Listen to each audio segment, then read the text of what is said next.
Good morning. Good morning sir. Welcome to financial analysis and planning.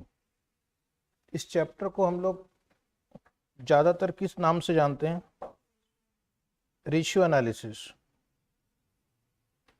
और आपकी study material में इसका नाम क्या लिखा हुआ है? Financial analysis and planning.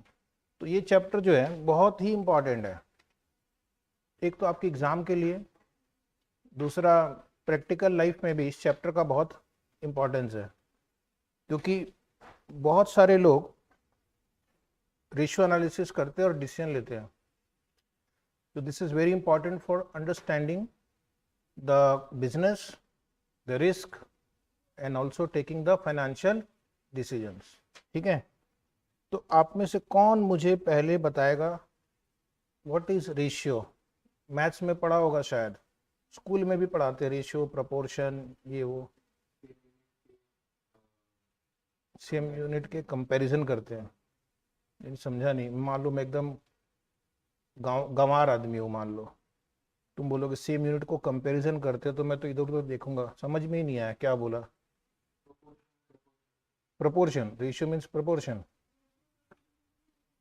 Ratio means proportion. Okay, आप बताओ, एक एक करके बोलो। हाँ, सबको अपनी अपनी बातें रखेंगे, क्लास है, अपनी बातें रखने का आप सबको पूरा पूरा मौका दिया जाएगा। हाँ जी, आप बोलो।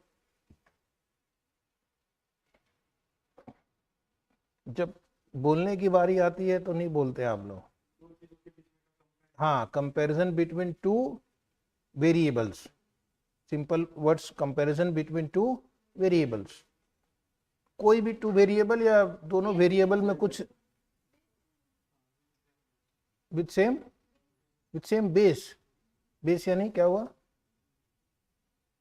कुछ रिलेटेड वेरिएबल होना चाहिए। Comparison between two related variable. ऐसे तो रेशियो ऐसा भी हो सकता है, ये भी एक रेशियो है। Run scored by Virat Kohli, okay, upon height of mount Everest.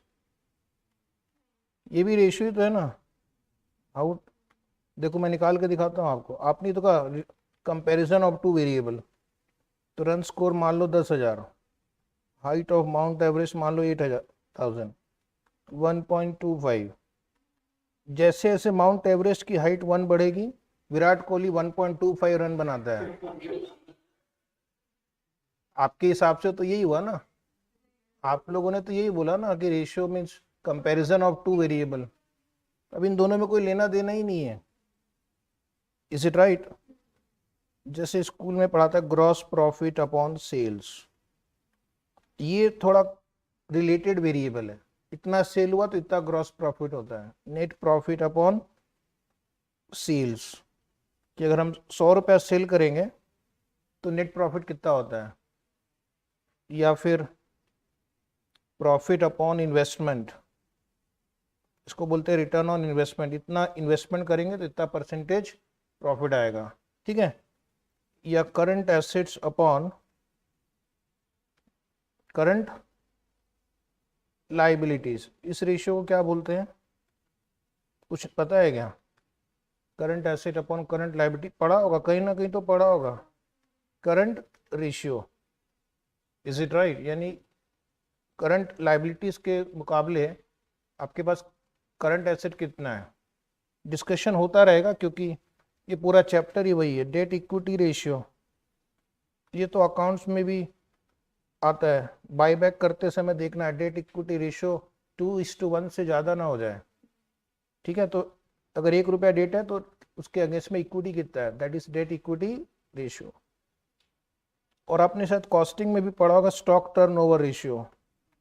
था क्या कॉस्टिंग में स्टॉक टर्नओवर रेशियो, मटेरियल वाले चैप्टर में? फॉर्मूला याद है क्या? सीओजीएस, सीओजीएस अपॉन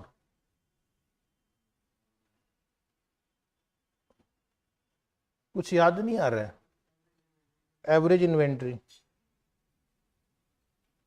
सो ये आप देख रहे हैं, सब जगह हमने ऐसे रेशियो निकाला है बिटवीन रिलेटेड वेरिएबल, जिससे हम समझ सकें कि सिचुएशन क्या है, रिस्क कितना है, जैसे डेट इक्विटी रेशियो से रिस्क पता चलेगा, करंट रेशियो या स्टॉक टर्नओवर रेशियो से लिक्विडिटी पता चलती है, फर्म की लिक्विडिटी कैसी है, फर्म अपने शॉर्ट टर्म लाइबिलिटीज को पे कर सकती है या नहीं।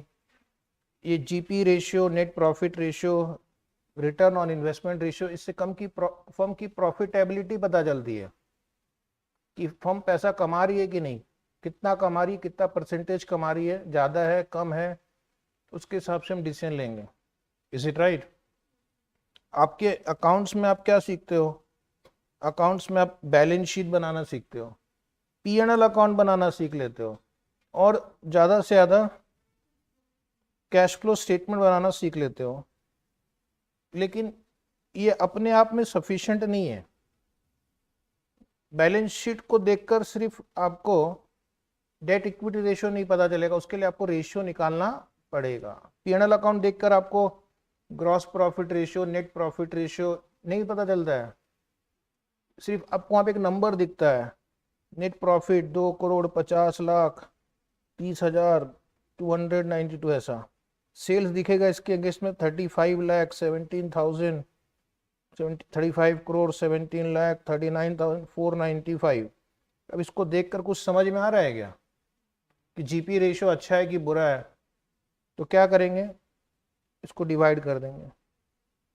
इसको डिवाइड करने के बाद हमें एक रेशियो मिलेगा, परसेंटेज कितना है जरा देख के बताना। 7-8% आ रहा होगा। आज कैलकुलेटर का काम बहुत ज़्यादा है, बैटरी चार्ज करा के रखो। परसेंटेज बोलो, कुछ खा के नहीं आए क्या आज? मैंने तो सॉल्व किए बिना बोला 7-8% आ जाएगा। 7.11%। तो ये आपका अगर जीपी रेशियो है तो फिर आप देखेंगे कम है या ज़्यादा है, कम या ज़्यादा है। बिजनेस टू बिजनेस वो वेरी करता है, ठीक है, कम ज़्यादा कुछ नहीं होता है, डिपेंड करता है कौन सा बिजनेस है। कुछ बिजनेस में जीपी रेशियो 80% भी होता है, ठीक है, और किसी में 20% भी होता है। तो आपको देखना है कि जिस बिजनेस में आप है उसमें on an average GP ratio कितना होता है। मान लो ऑन एन एवरेज इस बिजनेस में जीपी रेशियो 20% है और आपका 7.11% है, तो गड़बड़ है। अच्छा है कि बुरा है? बुरा है। कुछ रेशियो कम होने पे बुरा होते हैं, कुछ रेशियो ज़्यादा होने पे बुरा होते हैं। डेट इक्विटी रेशियो अगर ज़्यादा होगा तो रिस्क ज़्यादा है, लेकिन जीपी रेशियो अगर ज़्यादा है तो अच्छी बात है, प्रॉफिटेबिलिटी है, एफिशिएंसी ज़्यादा है, सेल्स आप ज़्यादा प्राइस पे कर रहे हैं, कॉस्ट ऑफ गुड्स सोल्ड आपका कम है कि नहीं? तो जब जीपी रेशियो आपको लगेगा कि अरे पड़ोसी का तो 20% है, मेरा 7.11% है, तो फिर आप क्या करेंगे? दो कारण हो सकते हैं इसके। एक बोलो, जीपी रेशियो कम होने का कारण क्या हो सकता है? सेल्स कम है या सेलिंग प्राइस कम है? ठीक से बोलना, सेल्स कम है या सेलिंग प्राइस कम है? सेल्स कम है या सेलिंग प्राइस पर यूनिट कम है? सेल्स कम है। सेल्स कम होने से जीपी रेशियो कम होगा। ये आज मैंने जिंदगी में पहली बार सुना है ऐसा। मान लो एक कंपनी का सेल 200 रुपया है और एक कंपनी का सेल 2 लाख रुपए है, ठीक है, तुम्हारे हिसाब से मैं जाता हूँ। इसकी ग्रॉस प्रॉफिट मान लो 20 रुपया है, इसकी ग्रॉस प्रॉफिट मान लो 20,000 है, तो जीपी रेशियो तो दोनों का 10% आ रहा है। तुम्हारे हिसाब से तो इसका जीपी रेशियो कम आना चाहिए था। सेल से जीपी रेशियो फर्क नहीं पड़ता, सेलिंग प्राइस से फर्क पड़ता है। Is it right? जिन्होंने ये जवाब दिया आपका क्वेरी रिजॉल्व हो गई है। अगर ये कंपनी मान लो ज़्यादा बेचने के चक्कर में 20% डिस्काउंट देती है तो इसका सेल 1,60,000 हो जाएगा, तो उस केस में इसका जीपी भी घट जाता है। उस केस में उसका जीपी भी, कॉस्ट अगर नहीं घटा तो जीपी घट जाएगा, तो उस समय उसका जीपी रेशियो कम हो जाएगा। ज़्यादा सेल करने वाली कंपनी का जीपी रेशियो कम हो सकता है, क्योंकि सेल बढ़ाने के लिए क्या करना होगा, प्राइस कम करनी होगी, लेकिन कॉस्ट तो उतना ही रहेगा, कॉस्ट तो उतना ही रहेगा ना। जैसे फॉर एग्जांपल यहाँ पर मैं अगर कॉस्ट ऑफ गुड्स सोल्ड डाल दूँ 180 रुपया और 1,80,000 रुपया, इसका तो 20 रुपया प्रॉफिट हो गया, इसका एक्चुअली नुकसान हो गया अगर आपने 1,60,000 पे बेच दिया तो। 1,60,000 में से 1,80 कम करो, ओ माय गॉड, इसका तो जीपी रेशियो नेगेटिव में चला जाएगा। ठीक है, तो जीपी रेशियो अगर कम आ रहा है तो इसका मतलब है कि कहीं ना कहीं आपका एक नंबर 1 सेलिंग प्राइस कम है, ये दूसरा आपका cost of goods sold per unit ज्यादा है, आपकी परचेजिंग ज्यादा रेट पे हो रही है, आपका पड़ोसी कम रेट पे खरीद रहा है और आप ज्यादा रेट पे खरीद रहे हो, तभी आपका जीपी रेशियो कम है। तो आपको क्या करना है, या तो सेलिंग प्राइस बढ़ानी होगी या आपका परचेज प्राइस कम करवाना होगा, डिस्काउंट लेना होगा, बार्गेन अच्छे से करना होगा, अच्छे सप्लायर ढूंढने पड़ेंगे मार्केट में कि कहाँ पे कम रेट पे मिल रहा है। अदरवाइज आप ये 2 करोड़ का फिगर देखकर नाचते रहोगे, लेकिन एक्चुअली ये आपकी इनएफिशिएंसी है। Is it right? इसलिए रेशियो एनालिसिस बहुत जरूरी है, ये एनालिसिस करना पड़ता है आपको इस चैप्टर में। तो थोड़ी सी मैंने आपको बैकग्राउंड दी, पहले पैराग्राफ पे आ जाओ, इंट्रोडक्शन। तो जल्दी से मैं बता देता हूँ कि financial analysis, planning and decision making is very important. सिर्फ balance sheet, P&L account, cash flow statement अपने आप में इनफ नहीं है। You have to do the financial analysis कि ये परफॉर्मेंस अच्छा है या बुरा है, उसके लिए हमें रेशियो एनालिसिस करना पड़ता है। प्रॉफिट एंड लॉस अकाउंट से क्या मिलेगा आपको, प्रॉफिट ऑफ अ पीरियड। चलो मैं आपको बोलता हूं कि एक कंपनी का प्रॉफिट 200 करोड़ रुपए है, 200 करोड़, अच्छा है या बुरा है? तो अभी आप 200 करोड़ देख के भी बोल नहीं पा रहे हो कि अच्छा है कि बुरा है। आपको क्या लगता है, अच्छा है? मान लो कंपनी ने 10,000 करोड़ रुपए का कैपिटल इंप्लॉय कर रखा है, तो क्या करेगा रेशियो एनालिसिस, बोलेगा आपका return on capital employed 200 divide by 10,000 करो, कितना आ रहा है? 2% आ रहा है क्या? 2 आ रहा है कि 0.2 आ रहा है? 2% रिटर्न ऑन कैपिटल एम्प्लॉयड। अब इसको देखकर आप बोलो अच्छा है या बुरा है। अगेन ये डिपेंड करता है कि जनरली इस इंडस्ट्री में क्या है, बट 2% तो कम है इंडिया में। 5% तो इंटरेस्ट आपको बैंक वाले दे देते हैं। अगर ये 10,000 करोड़ मैं स्टेट बैंक ऑफ इंडिया में एफडी कर दूं तो मुझे 5.5% इंटरेस्ट देता है, ठीक है? तो 550 करोड़ रुपीस तो मुझे बगैर कुछ किए, बगैर पैर हिलाए, बगैर हाथ हिलाए ऐसे ही मिल जाएंगे आपको। और अगर आपने बिजनेस किया है, रिस्क लिया है, मेहनत की है, फिर भी 200 तो नुकसान ही हो रहा है ना। तो ये रेशियो एनालिसिस का फायदा है कि प्रॉफिट एंड लॉस अकाउंट आपको एक इनपुट दे रहा है, जो हमने फर्स्ट चैप्टर में पढ़ा है, accounting gives you input for financial decision making. ये इनपुट है, और ये जो परसेंटेज हमने अभी निकाला, इससे आपको डिसीजन मेकिंग में मदद मिलेगी कि ये बिजनेस ठीक नहीं है। जिस बिजनेस में कैपिटल पे 2% ही रिटर्न मिल रहा है, वैसे बिजनेस में पैसा लगाने में कोई मतलब नहीं है, क्योंकि वो पैसा तो मैं बैंक के एफडी में भी लगा सकता हूँ, उससे भी अच्छा गवर्नमेंट बॉन्ड में लगा सकता हूँ, रिस्क भी नहीं, टेंशन भी नहीं, है कि नहीं? तो ये हो गया आपका एक एग्जाम्पल। उसी प्रकार बैलेंस शीट है। बैलेंस शीट में क्या मिलता है आपको? बैलेंस शीट में पता चलता है आपके एसेट्स कितने हैं, लाइबिलिटीज कितनी है, इक्विटी कितना है, लेकिन इससे ये नहीं पता चलता कि आपकी लिक्विडिटी कैसी है। उसके लिए हम करंट रेशियो निकालते हैं, जिससे लिक्विडिटी पता चलती है। डेट इक्विटी रेशियो निकालते हैं, जिससे रिस्क पता चलता है। Is it right? एक और रेशियो थोड़ी देर में सीखेंगे, एसिड टेस्ट रेशियो, जिसको हम लोग बोलते हैं क्विक रेशियो। सुना है क्या?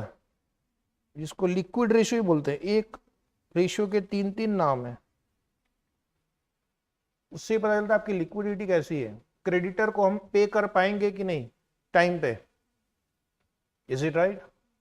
सिर्फ बैलेंस शीट देखकर नहीं पता चलेगा, आपको रेशियो निकालने के बाद पता चलेगा कि लिक्विडिटी कैसी है, डेट इक्विटी कैसा है, प्रॉफिटेबिलिटी कैसी है।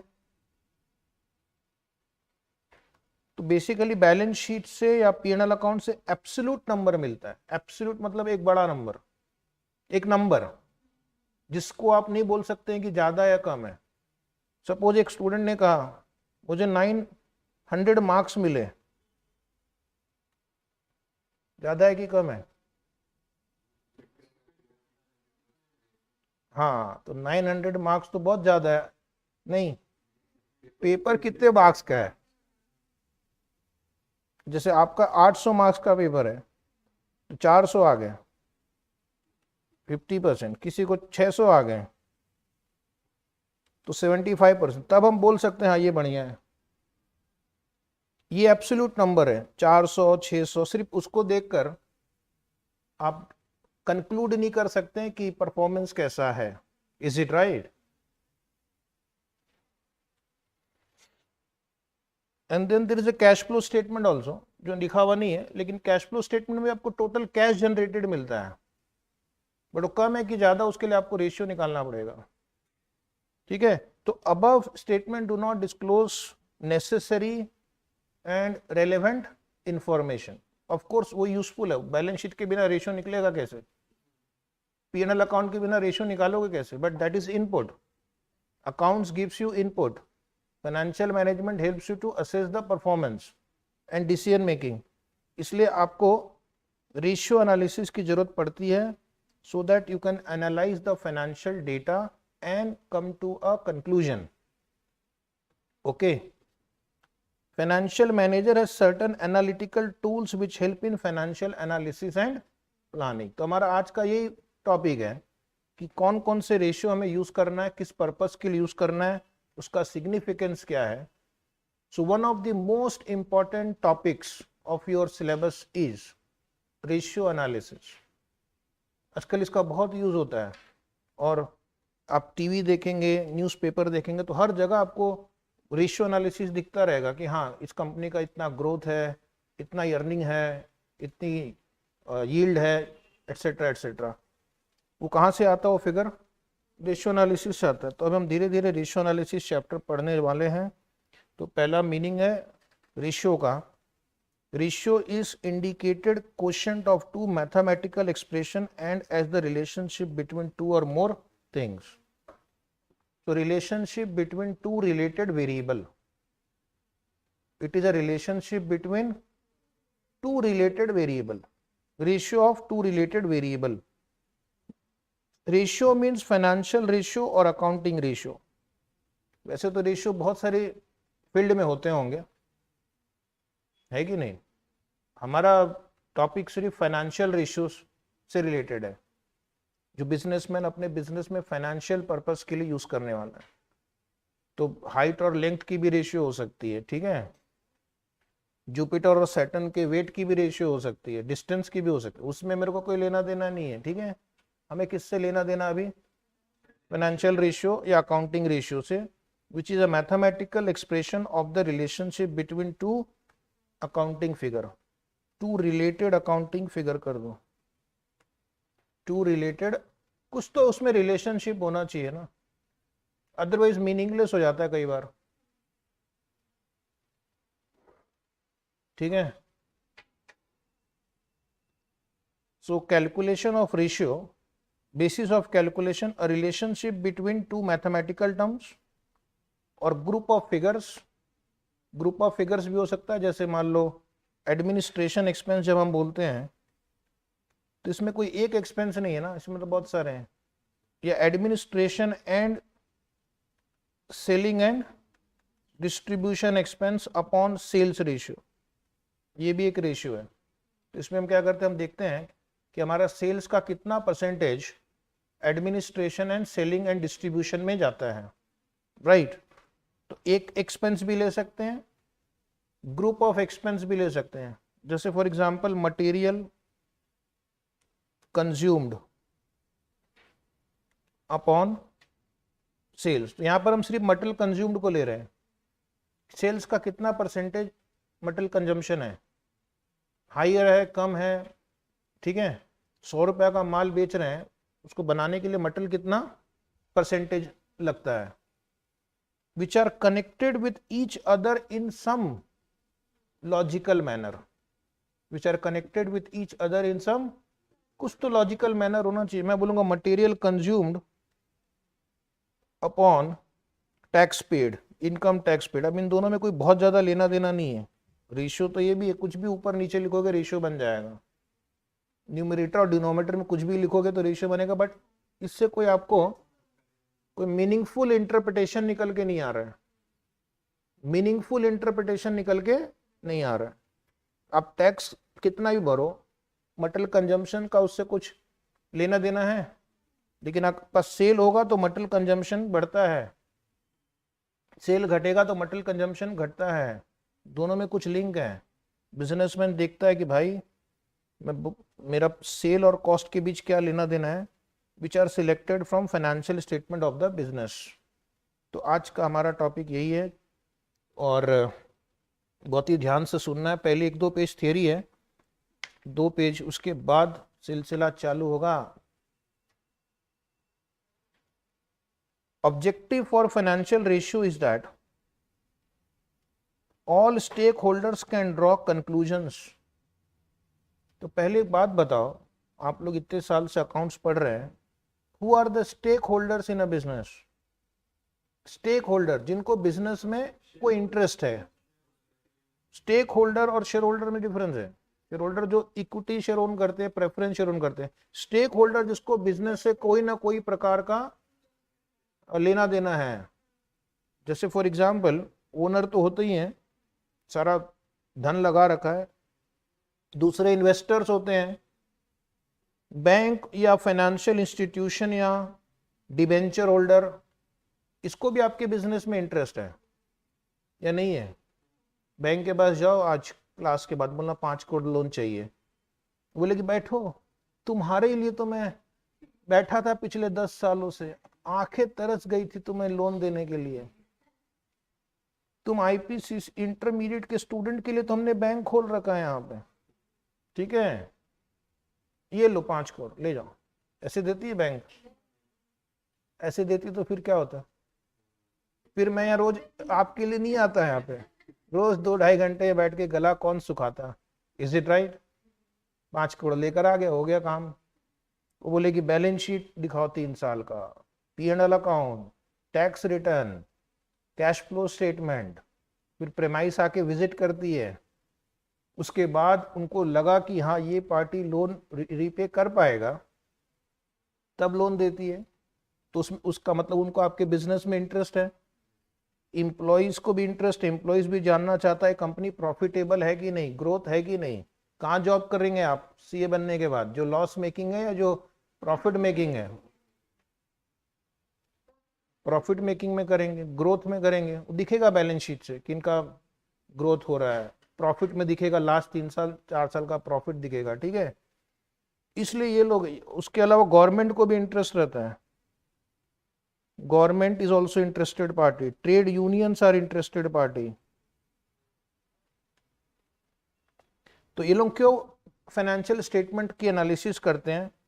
एक, to check the performance, past performance, present performance, future performance. दूसरा, कंपनी की स्ट्रेंथ या वीकनेस क्या है, स्ट्रेंथ एंड वीकनेस। रेशियो से आपको पता चल जाएगा।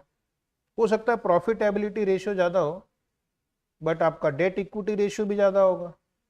तो प्रॉफिटेबिलिटी स्ट्रेंथ है, अच्छा है, लेकिन डेट इक्विटी भी बहुत ज्यादा है, तो वीकनेस है, क्योंकि रिस्क ज्यादा है ना। तो रेशियो एनालिसिस से हमें पता चल जाएगा, and then you can take the decisions. किसी कंपनी में इन्वेस्ट करना है या नहीं करना है, ये आप रेशियो एनालिसिस के द्वारा काफी हद तक आइडेंटिफाई कर पाएंगे। फ्यूचर में जब आप कोई कंपनी ज्वाइन करेंगे तो आपका ये बहुत बड़ा एरिया ऑफ वर्क होता है कि आप एनालिसिस करते हो, अकाउंटिंग करना आपका काम नहीं होगा।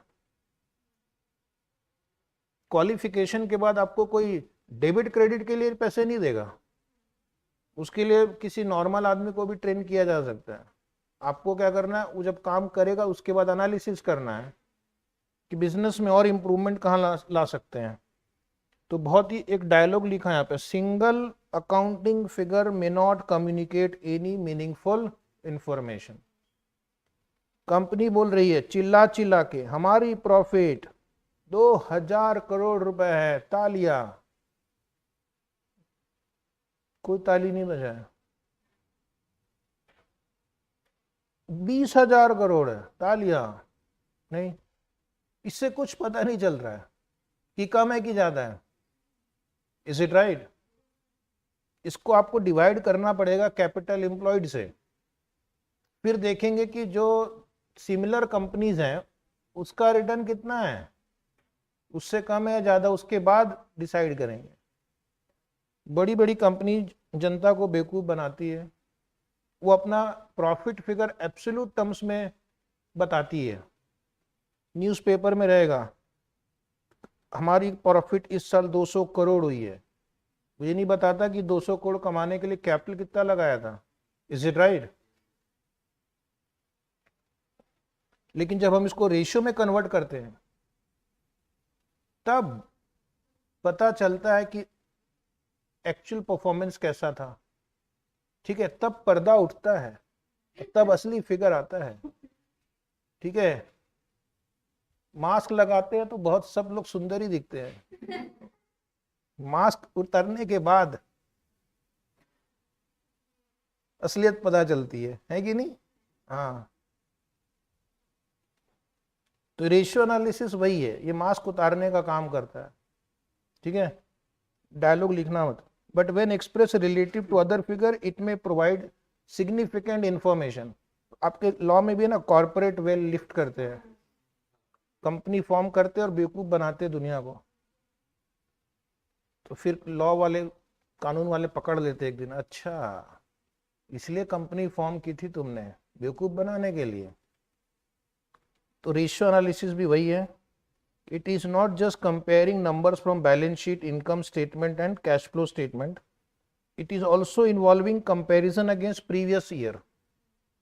प्रीवियस ईयर के साथ कंपैरिजन से क्या पता चलता है कि हमारा इस साल का परफॉर्मेंस पिछले साल से अच्छा है या बुरा है। ठीक है, हम दूसरी फर्म के साथ भी कंपेयर करते हैं, अदर कंपनीज के साथ, हमारी कंपनी की परफॉर्मेंस दूसरे के साथ कैसी है। Is it right? हमारी परफॉर्मेंस इंडस्ट्री के साथ कैसी है, इंडस्ट्री के साथ भी कंपैरिजन करते हैं। अरे एक चीज तो मैं पूछना भूल ही गया, आपको फर्म और इंडस्ट्री का डिफरेंस पता है क्या? फर्म और इंडस्ट्री एक ही है या अलग अलग है? क्या अलग है इसमें? Group of firm is industry, तो मारुति और आईसीआईसीआई बैंक इज इंडस्ट्री। पूरा क्यों नहीं बोलते हो तुम लोग? अच्छा, बीच बीच में गैप क्यों रखते हो? थोड़ी देर पहले मैंने पूछा what is ratio two variable, फिर मैंने पूछा what is industry, group of firms. Group of firm is not industry, न तो फिर मारुति सुजुकी और आईसीआईसीआई बैंक भी इंडस्ट्री हो गई। ठीक है, इंडस्ट्री मतलब जो सेम बिजनेस करती है। तो जैसे फॉर एग्जांपल बैंकिंग इंडस्ट्री है, उसमें state bank of India, HDFC bank, ICICI bank, axis bank, बहुत सारे हैं ना, पंजाब नेशनल बैंक, ये मिलकर बनती है इंडस्ट्री। ठीक है, और अगर हम ऑटोमोबाइल सेक्टर लें तो उसमें फिर है Maruti Suzuki, Tata Motors, Toyota, इस टाइप से। ठीक है, बजाज ऑटो लिमिटेड। तो फिर हम उनका परफॉर्मेंस कंपेयर करेंगे। तुम बोलोगे मारुति का कंपैरिजन आईसीआईसीआई के साथ करो, ये तो गलत बात है ना। एप्पल को एप्पल के साथ ही कंपेयर कर सकते हैं। ठीक है, तुम एप्पल को विराट कोहली के साथ कंपेयर करोगे तो कैसे होगा?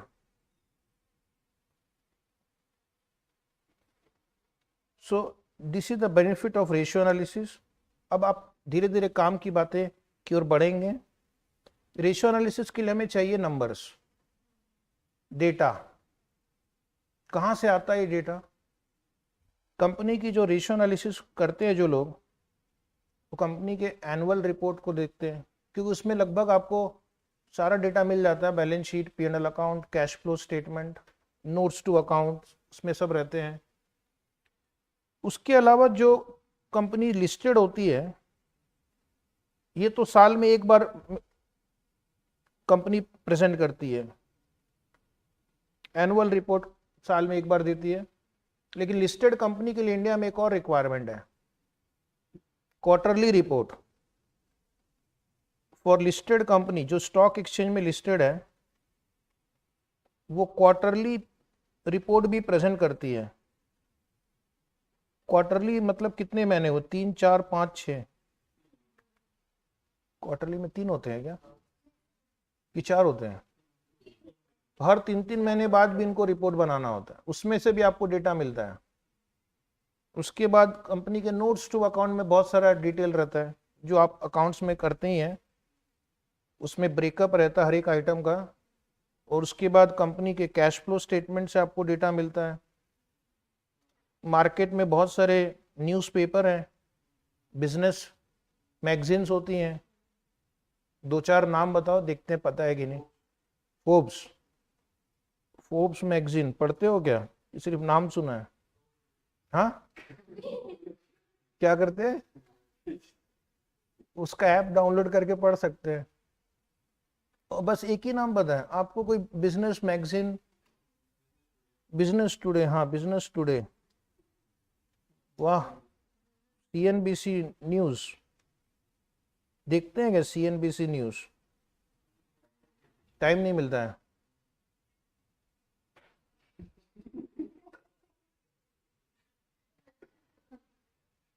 ऐसा तुम क्या रात को क्या डकैती करने जाते हो क्या हाईवे पे कि टाइम नहीं मिलता है? 6 बजे छुट्टी हो गई, उसके बाद देखो। हाँ, तो ये सब न्यूज़पेपर या न्यूज़ मैगजीन्स में भी ना बहुत सारा डेटा रहता है, जहाँ से आपको कंपनी के बारे में पता चलता है। उसके अलावा बहुत सारी कंपनीज होती हैं जो credit and investment advisory services देती है, ये भी डेटा इकट्ठा करती है। और फ्यूचर में इन सब कंपनीज में आपको जॉब भी मिलेगा, जो कंपनीज को एडवाइजरी सर्विस देती है, इन्वेस्टर को एडवाइजरी सर्विस देती है। तो ये भी बहुत सारा डेटा आइडेंटिफाई करते हैं अपने सोर्सेज से, कंपनीज के बारे में, फर्म के बारे में, इंडस्ट्री के बारे में। तो गवर्नमेंट की भी बहुत सारी रिपोर्ट्स आती है। इकोनॉमिक सर्वे ऑफ इंडिया आता है, पता है आपको? नेशनल सैंपल सर्वे रिपोर्ट आता है।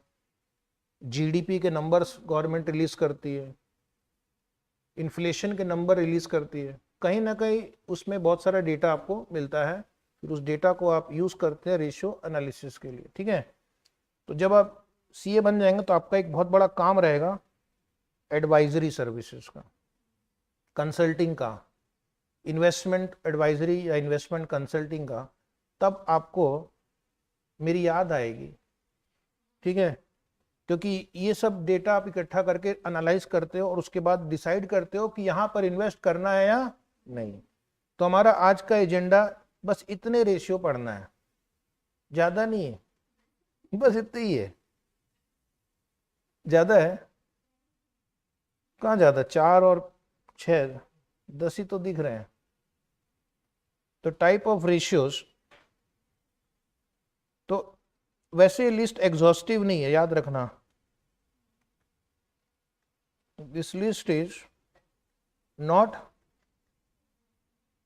एग्जॉस्टिव। मतलब कल को आके मेरे ऊपर केस मत कर देना कि सर ये एग्जाम में रेशियो आ गया, आपने तो बताया ही नहीं था।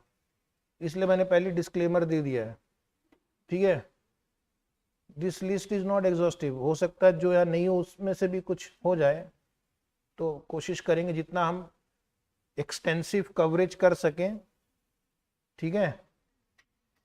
तो रेशियोज को उन्होंने किस किस कैटेगरी में डिवाइड कर रखा है? जो बिजनेस के लिए, इन्वेस्टर के लिए, बैंक्स के लिए बहुत यूजफुल होते हैं। एक होता है लिक्विडिटी रेशियो, एक होता है लिक्विडिटी रेशियो, आपकी बुक में है वो, ठीक है। हाँ, जो है उसको मत लिखो, समझने पे ध्यान दो, लिखाने का टाइम बचा कर समझाने पे हम ज़्यादा फोकस करेंगे तो अच्छा रहेगा ना, क्योंकि लिखाते समय कोई प्रोडक्टिविटी नहीं होती है, आपका और मेरा दोनों का टाइम बर्बादी होने वाला है। अब आप बड़े हो गए, स्कूल के बच्चे नहीं है। तो लिक्विडिटी रेशियो का मतलब बताओ क्या है?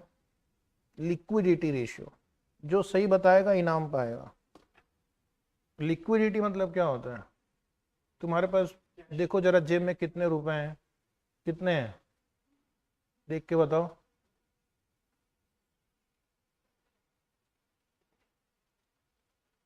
कितने हैं? एक स्टूडेंट नहीं है,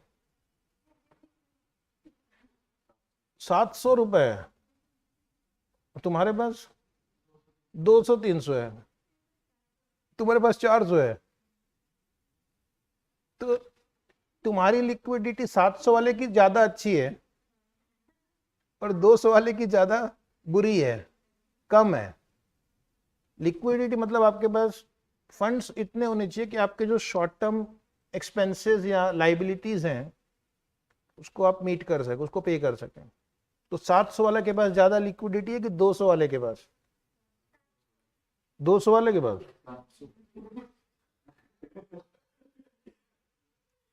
700 वाले के पास वो चाहे तो बिस्किट खरीद सकता है, मूवी देख सकता है, कॉफी पी और पिला सकता है, नोटबुक खरीद सकता है, इज इट राइट? मुझे डोनेशन दे सकता है। और जिसके पास 200 है वो बेचारा क्या करेगा? इतनी सारी इच्छाएं पूरी नहीं कर पाएगा, इतने सारे ऑब्लिगेशन पूरी नहीं कर पाएगा। जैसे आपने अपना लिक्विडिटी चेक किया, अभी कंपनीज भी चेक करती है और ये बहुत जरूरी है, ना तो बिजनेस बंद हो जाएगा। लिक्विडिटी का मतलब है कि you should have funds to pay your short term obligations, short term and long term, but generally हम पहले शॉर्ट टर्म देखते हैं कि अगर आपके क्रेडिटर है जिनका अमाउंट ड्यू हो गया है तो आपके पास कैश होना चाहिए, उसको हम पे कर सकें। तो नहीं होगा तो क्या होगा? क्रेडिटर आपको फ्यूचर में उधार नहीं देगा, बैंक रहेगी तो आपको नोटिस आ जाएगी, 2 3 बार डिफॉल्ट करेंगे तो बैंक आपको नोटिस दे देगी और आपके प्रॉपर्टी को बेचने के लिए गवर्नमेंट को या कोर्ट में जाके अप्लाई कर देगी। ये रिस्क है। एम्प्लॉइज जो है उसको अगर आपने 2 महीने सैलरी नहीं दी तो अभी काम करेगा या छोड़ देगा? छोड़ देगा। तो इसको बोलते हैं लिक्विडिटी रेशियो। जितना ज़्यादा हो उतनी लिक्विडिटी अच्छी है, लेकिन कभी कभी फंड्स भी ब्लॉक हो जाते हैं। लिक्विडिटी रेशियो का एक और नाम है short term solvency ratio. Short term solvency यानी कि आप कंपनी शॉर्ट टर्म में सॉल्वेंट रह पाएगी या नहीं, अपने डेट पे कर पाएगी या नहीं। उसके बाद है सेकेंड जो, तो इस रेशियो से क्या पता चलता है कि फर्म के पास लिक्विडिटी पोजीशन कैसी है, और ये जानना बहुत जरूरी है। दुनिया में ऐसे ऐसे एग्जाम्पल है कि कंपनी बहुत बड़ी है, प्रॉफिट भी है, लेकिन पैसे नहीं है, कैश नहीं है कि आप अपनी लाइबिलिटीज को पे कर सकें। तो क्या होगा फिर? ऐसी कंपनी का वाइंड अप हो जाएगी। Is it right? क्रेडिटर कितने दिन वेट करेगा, बैंक कितने दिन वेट करेंगे? Is it right? तो आपको लिक्विडिटी होनी चाहिए बिजनेस को रन करने के लिए। Liquidity is like your oxygen, आपको रोज लगेगा, ठीक है, otherwise firm can wind up. ऐसा हुआ भी है, बड़ी बड़ी कंपनी, अमेरिका में भी कुछ कुछ कंपनी है लिक्विडिटी की वजह से वाइंड अप हो गई, पैसे ही नहीं रहे ऑब्लिगेशंस पे करने के लिए। दूसरा जो रेशियो है, टाइप ऑफ रेशियो, उसको हम बोलते हैं लीवरेज रेशियो या लॉन्ग टर्म सॉल्वेंसी रेशियो। मतलब इसमें हम देखते हैं रिस्क। रिस्क क्या है कि क्या फर्म लॉन्ग टर्म तक सस्टेन कर पाएगी या नहीं, इसलिए इसका नाम है लॉन्ग टर्म सॉल्वेंसी रेशियो, कि क्या ये फर्म लॉन्ग टर्म में सस्टेन कर पाएगी या नहीं। Is it right? जैसे एक एग्जांपल आप पढ़ते भी हो, debt equity ratio. Debt equity ratio मतलब डेट का इक्विटी के कंपैरिजन में क्या प्रोपोर्शन है। अगर मान लो किसी कंपनी में इक्विटी 1 करोड़ है और डेट 30 करोड़ है तो रेशियो 30:1 हो गया। अच्छा है या बुरा है? कोई भी रेशियो को देखकर डायरेक्टली तो हम बोल नहीं सकते अच्छा है या बुरा है, बट फिर भी एक जनरल आइडिया रहता है कि 30:1 तो बहुत ज्यादा है। एक इक्विटी और उसके मुकाबले 30 डेट, यानी इसके ऊपर आप सोचो कितना इंटरेस्ट का बर्डन होगा, कितना रीपेमेंट का बर्डन होगा। बेचारा इक्विटी को तो कुछ मिल ही नहीं पाएगा, सारे प्रॉफिट में से जो भी अमाउंट आएगा वो तो इंटरेस्ट और प्रिंसिपल पे करने में चला जाएगा। जो भी कैश जनरेट होगा इंटरेस्ट और इंस्टॉलमेंट में ही चला जाएगा। इक्विटी को क्या मिलेगा? कुछ नहीं। और कल को किसी साल प्रॉफिट कम हो गया, किसी भी रीजन से मान लो प्रॉफिट कम हो गया, दुनिया में भी अनसर्टेनिटी बहुत बढ़ गई है, ठीक है, वॉर हो गया, किसी कंट्री में वॉर हो गया, दुकान बंद। किसी कंट्री में पेंडेमिक आ जाता है, 2-4 महीने दुकान बंद, तो लॉस में चले जाएगी। और अगर लेंडर मान लो सुनते नहीं है आपकी तो बंद हो जाएगा। तो ये पता चलता है कि इसमें रिस्क है कि नहीं। तो यहाँ पर हम कुछ रेशियो सीखेंगे अभी। इसको उन्होंने डिवाइड किया कैपिटल स्ट्रक्चर रेशियो में और कवरेज रेशियो में। Capital structure ratio and coverage ratio, इसके बारे में चर्चा होगी थोड़ी देर के बाद। तीसरा रेशियो जो है उससे हम फर्म की एफिशिएंसी को चेक करते हैं कि ये फर्म एफिशिएंट है या नहीं। पहले वाले से क्या चेक कर रहे थे कि फर्म के पास इनफ लिक्विडिटी है कि नहीं, रिस्क, और हम देख रहे एफिशिएंट। कोई भी इन्वेस्टर कहां पैसे लगाएगा? एफिशिएंट हो। बैंक किसको लोन देगी? जो एफिशिएंट हो, जो बिजनेस ढंग से चला रहा हो। Is it right? तो उसके लिए उसके हम बोलते हैं activity ratio, efficiency ratio, performance ratio, turnover ratio. अब इंस्टीट्यूट के एग्जाम में क्वेश्चन आता है कई बार कि right the name of 2 efficiency ratios, तो फिर जो बुक में दिया रहेगा वही लिखना है, या right the name of 4 activity ratio. ठीक है, ऐसे भी क्वेश्चन आते हैं जहां पर आपको ये पूछा जाएगा नेम 4 परफॉर्मेंस रेशियोज, फिर आपने लिख दिया लिक्विडिटी रेशियो वाले का एग्जाम्पल वहां पे, तो गलत हो गया ना। पूछ क्या रहा है, तुम लिख क्या रहे हो? कोई भी 4 रेशियो नहीं पूछा है तुमसे, एक्टिविटी रेशियो पूछा है तो एक्टिविटी रेशियो लिखना है, लिक्विडिटी रेशियो पूछा है तो लिक्विडिटी रेशियो लिखना है। तो यहां पर जो हम इसके बारे में चर्चा करेंगे, जैसे इसके कुछ एग्जाम्पल मैं भी आपको बता दूं। एक है स्टॉक टर्नओवर रेशियो, जो आपको कॉस्टिंग में भी बताया गया कि आप अपने बिजनेस में स्टॉक को कितनी बार रोटेट कर पाते हो साल में। स्टॉक इससे पता चलेगा कि आप स्टॉक को सेल में कन्वर्ट करने में सक्षम हो या नहीं। स्टॉक तो मैं भी जमा कर लूं यहां पे दुनिया भर के, एफिशिएंसी कब है? उसको हम सेल कर सके, ज्यादा बार सेल कर सके। 100 रुपए का स्टॉक है और 1000 रुपए का सेल, मतलब 10 बार मैंने उसको रोटेट किया है। 100 रुपए का सेल और 100 रुपए का इन्वेंट्री है, तो एक ही बार पूरे साल भर में वो रोटेट हो पा रहा है, तो एफिशिएंसी कम है। और चौथा जो टाइप ऑफ रेशियो, उससे कंपनी की प्रॉफिटेबिलिटी का पता चलता है। तो रेशियोज बेसिकली आपको 4 चीज समझने में मदद करते हैं।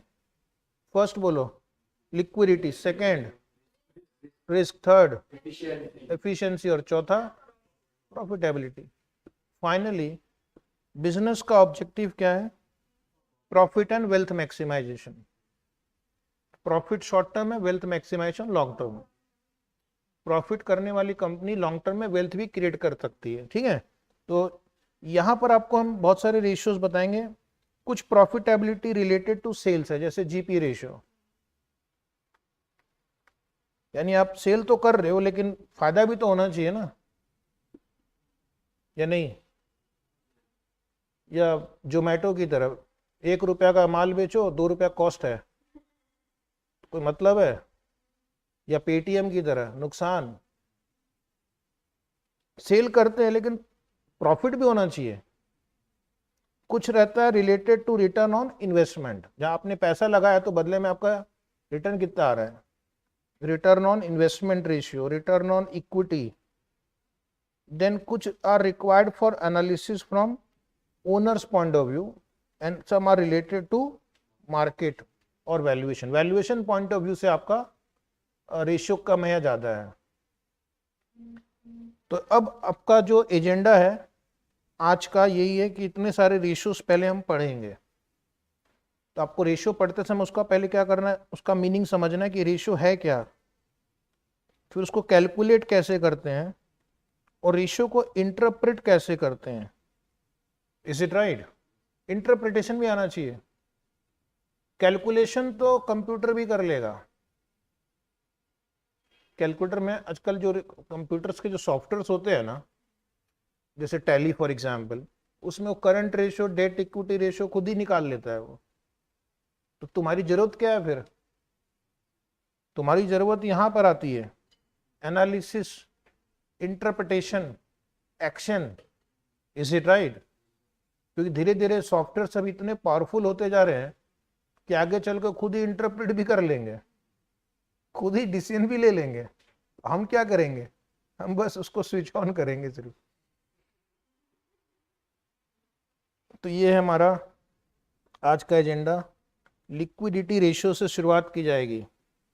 Liquidity ratios are also called short term solvency ratio.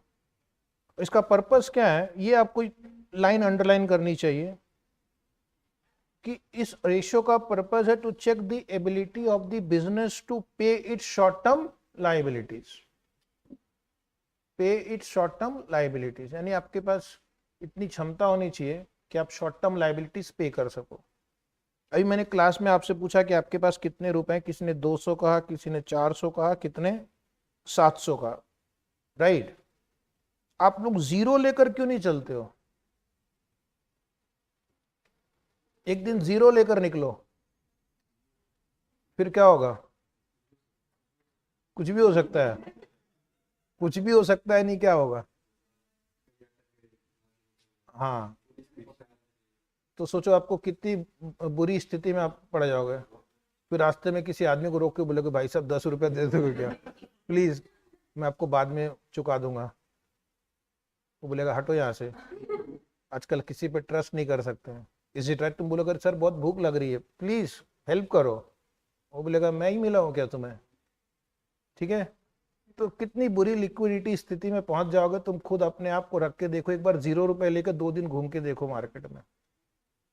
चाय बनाने वाला चाय बना रहा, बस तुम देखते रह जाओगे, उसको ले नहीं पाओगे। बिजनेस में तो आपके ऊपर ऑब्लिगेशन भी है, आपको पे करना है। ठीक है? क्रेडिटर को आपने प्रॉमिस किया कि हम इतने दिन के बाद पे करेंगे, नहीं पे कर पाएंगे, गुडविल अफेक्ट होगी, फ्यूचर में क्रेडिट नहीं मिलेगा। बैंक से आपने ओवरड्राफ्ट ले रखा है तो आपको पे करना है, लोन ले रखा है तो उसकी इंस्टॉलमेंट है, पे करना है। नहीं पे करेंगे तो क्या होगा? पहले तो बैंक आपको डिफॉल्टर डिक्लेयर करेगी, 90 दिन तक अगर आपने नहीं पे किया तो एनपीए डिक्लेयर कर देगी, नॉन परफॉर्मिंग है। उसके बाद भी नहीं पे किया तो बैंक आपके एसेट्स को बेच देगी। फ्यूचर में आपके लिए लोन लेना मुश्किल हो जाएगा। एक बार डिफॉल्टर डिक्लेयर हो गए, एनपीए डिक्लेयर हो गए, तो बाद में कोई भी बैंक आपको लोन नहीं देती है। It's very difficult. मेरे कुछ क्लोज फ्रेंड्स है जो इस चक्कर में बुरी तरह फंस गए। लोन देने के लिए कोई बैंक ही तैयार नहीं, क्योंकि एक बार डिफॉल्ट हो गया, इसी वो आपकी हिस्ट्री में चला आता है, क्रेडिट हिस्ट्री में। Is it right? जो गवर्नमेंट बोलती है ना, आधार कार्ड पैन कार्ड को लिंक करो, एक बार लिंक कर दिया तो फिर तुम जिंदगी भर के लिए वहां पे फंस जाओगे, दिखता रहेगा। नहीं पे करेंगे, आपकी क्रेडिट रेटिंग खराब हो जाएगी। क्रेडिट रेटिंग मतलब आपकी रेपुटेशन खराब हो जाएगी। फ्यूचर में लोन नहीं मिलेगा, उधार नहीं मिलेगा, और मिलेगा तो हाई रेट पे मिलेगा। मिलेगा तो फिर बहुत हाई रेट पे मिलेगा, क्योंकि लोग बोलते रहे ये तो भरोसेमंद नहीं है, इसकी क्रेडिबिलिटी नहीं है। ठीक है? और कंटिन्यूसली डिफॉल्ट करेंगे तो क्या होगा? बैंकरप्सी, बंद भी हो सकती है। बड़ी बड़ी कंपनी बंद हो गई है लिक्विडिटी के चक्कर में, पैसे ही नहीं है, क्या करेंगे? जेट एयरवेज वालों ने अपने एम्प्लॉय को बोला माफ करना, सैलरी देने के पैसे ही नहीं है। गवर्नमेंट को बोला माफ करना, टैक्स भरने के लिए पैसे ही नहीं है। बैंक को बोला लोन पेमेंट करने के लिए पैसे ही नहीं है, बंद हो गई। Is it right? कितनी बड़ी कंपनी थी, लिस्टेड कंपनी थी, right? Eventually such commercial bankruptcy may lead to sickness and dissolution. मतलब एकदम ये बुरी बुरी बातें लिख रहा है। Short term lenders and creditors are very much interested to know its state of liquidity because of their financial stake. अब इसका मतलब समझो, इंस्टीट्यूट एग्जाम में आपको पूछती है क्वेश्चन यहाँ पे, which parties are interested in liquidity ratio, which parties are interested in, तो आपको लिखना है शॉर्ट टर्म लेंडर्स, क्रेडिटर्स। यानी आपको स्टेटमेंट में से क्वेश्चन ढूंढना है कि यहां से क्या हम पूछते हैं। इंस्टीट्यूट एग्जाम में एक क्वेश्चन आता है इस चैप्टर से, name the parties who are interested in the following ratios, name the parties who are interested in the following ratio, उसमें एक रहेगा लिक्विडिटी रेशियो। तो ऑफ कोर्स कोई भी आंसर में आप ओनर तो लिख ही सकते हो, मैनेजमेंट लिख ही सकते हो, लेकिन उसके अलावा मैनेजमेंट और ओनर के अलावा और किसको इंटरेस्ट रहेगा? Short term lender, bankers, creditor. वो जानना चाहते हैं कंपनी हमारा अमाउंट पे कर पाएगी या नहीं।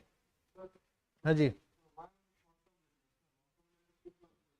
लॉन्ग टर्म लेंडर तो ठीक है, अगर मान लो किसी को हमने जीरो कूपन बॉन्ड इशू किया है, जीरो कूपन बॉन्ड इशू करते हैं आज, पे करते हैं 10 साल के बाद, तो ये सोचेगा फिलहाल टेम्पररी मैं क्यों अपना दिमाग लगाऊं ना। तो लॉन्ग टर्म लेंडर जिसका इंस्टॉलमेंट अगर है मान लो, वो भी इसमें इंटरेस्ट लेगा, इज इट राइट? लेकिन जिसको फिलहाल कोई मतलब नहीं है, may be he is not that interested, तो वो भी रहेगा। जो भी आपको उधार देगा वो बेचारा, उसका बीपी हमेशा हाई रहेगा ही, ठीक है? इसलिए शॉर्ट टर्म लॉन्ग टर्म दोनों ही इंटरेस्टेड है। एक्चुअली आपको एग्जाम में क्या करना, सिर्फ लेंडर लिख देना है यहाँ पे। जो आपका क्वेरी है वो एक्चुअली सही है, all lenders are interested in this liquidity ratio. इसलिए वो कंपनी की बैलेंस शीट को एनालाइज करते रहते हैं लगातार, वेट करते कब का कंपनी का क्वार्टरली रिपोर्ट रिजल्ट आएगा, कब एनुअल रिपोर्ट आएगा। सुबह सुबह ही जैसे ही आता है पहले एक कॉपी लेके देखते रहे क्या रेशियो है इसका इस बार, ठीक है? रेशियो खराब हुआ तो मैनेजमेंट को कॉल जाती है, अरे क्या हो गया ये, मैनेजमेंट को जवाब देना है। So lack of liquidity and excess liquidity दोनों बैड है। लैक ऑफ लिक्विडिटी तो आपने पढ़ लिया ऊपर क्या क्या हो सकता है, एक्सेस लिक्विडिटी ये भी बैड है।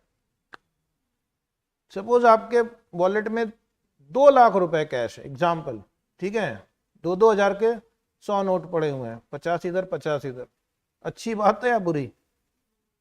ये भी बुरी बात है। 2 लाख रुपए का आपका अपॉर्चुनिटी कॉस्ट है, जेब में लेके घूमोगे 2 लाख तो कुछ नहीं होने वाला।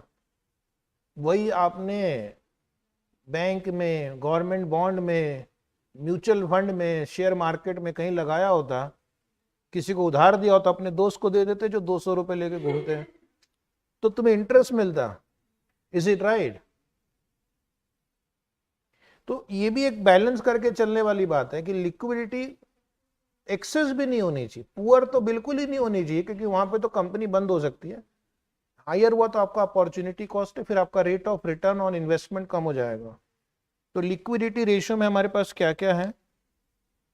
लिक्विडिटी रेशियो में हमारे पास है current ratio, quick ratio, cash ratio और absolute liquidity ratio, basic defence interval and net working capital.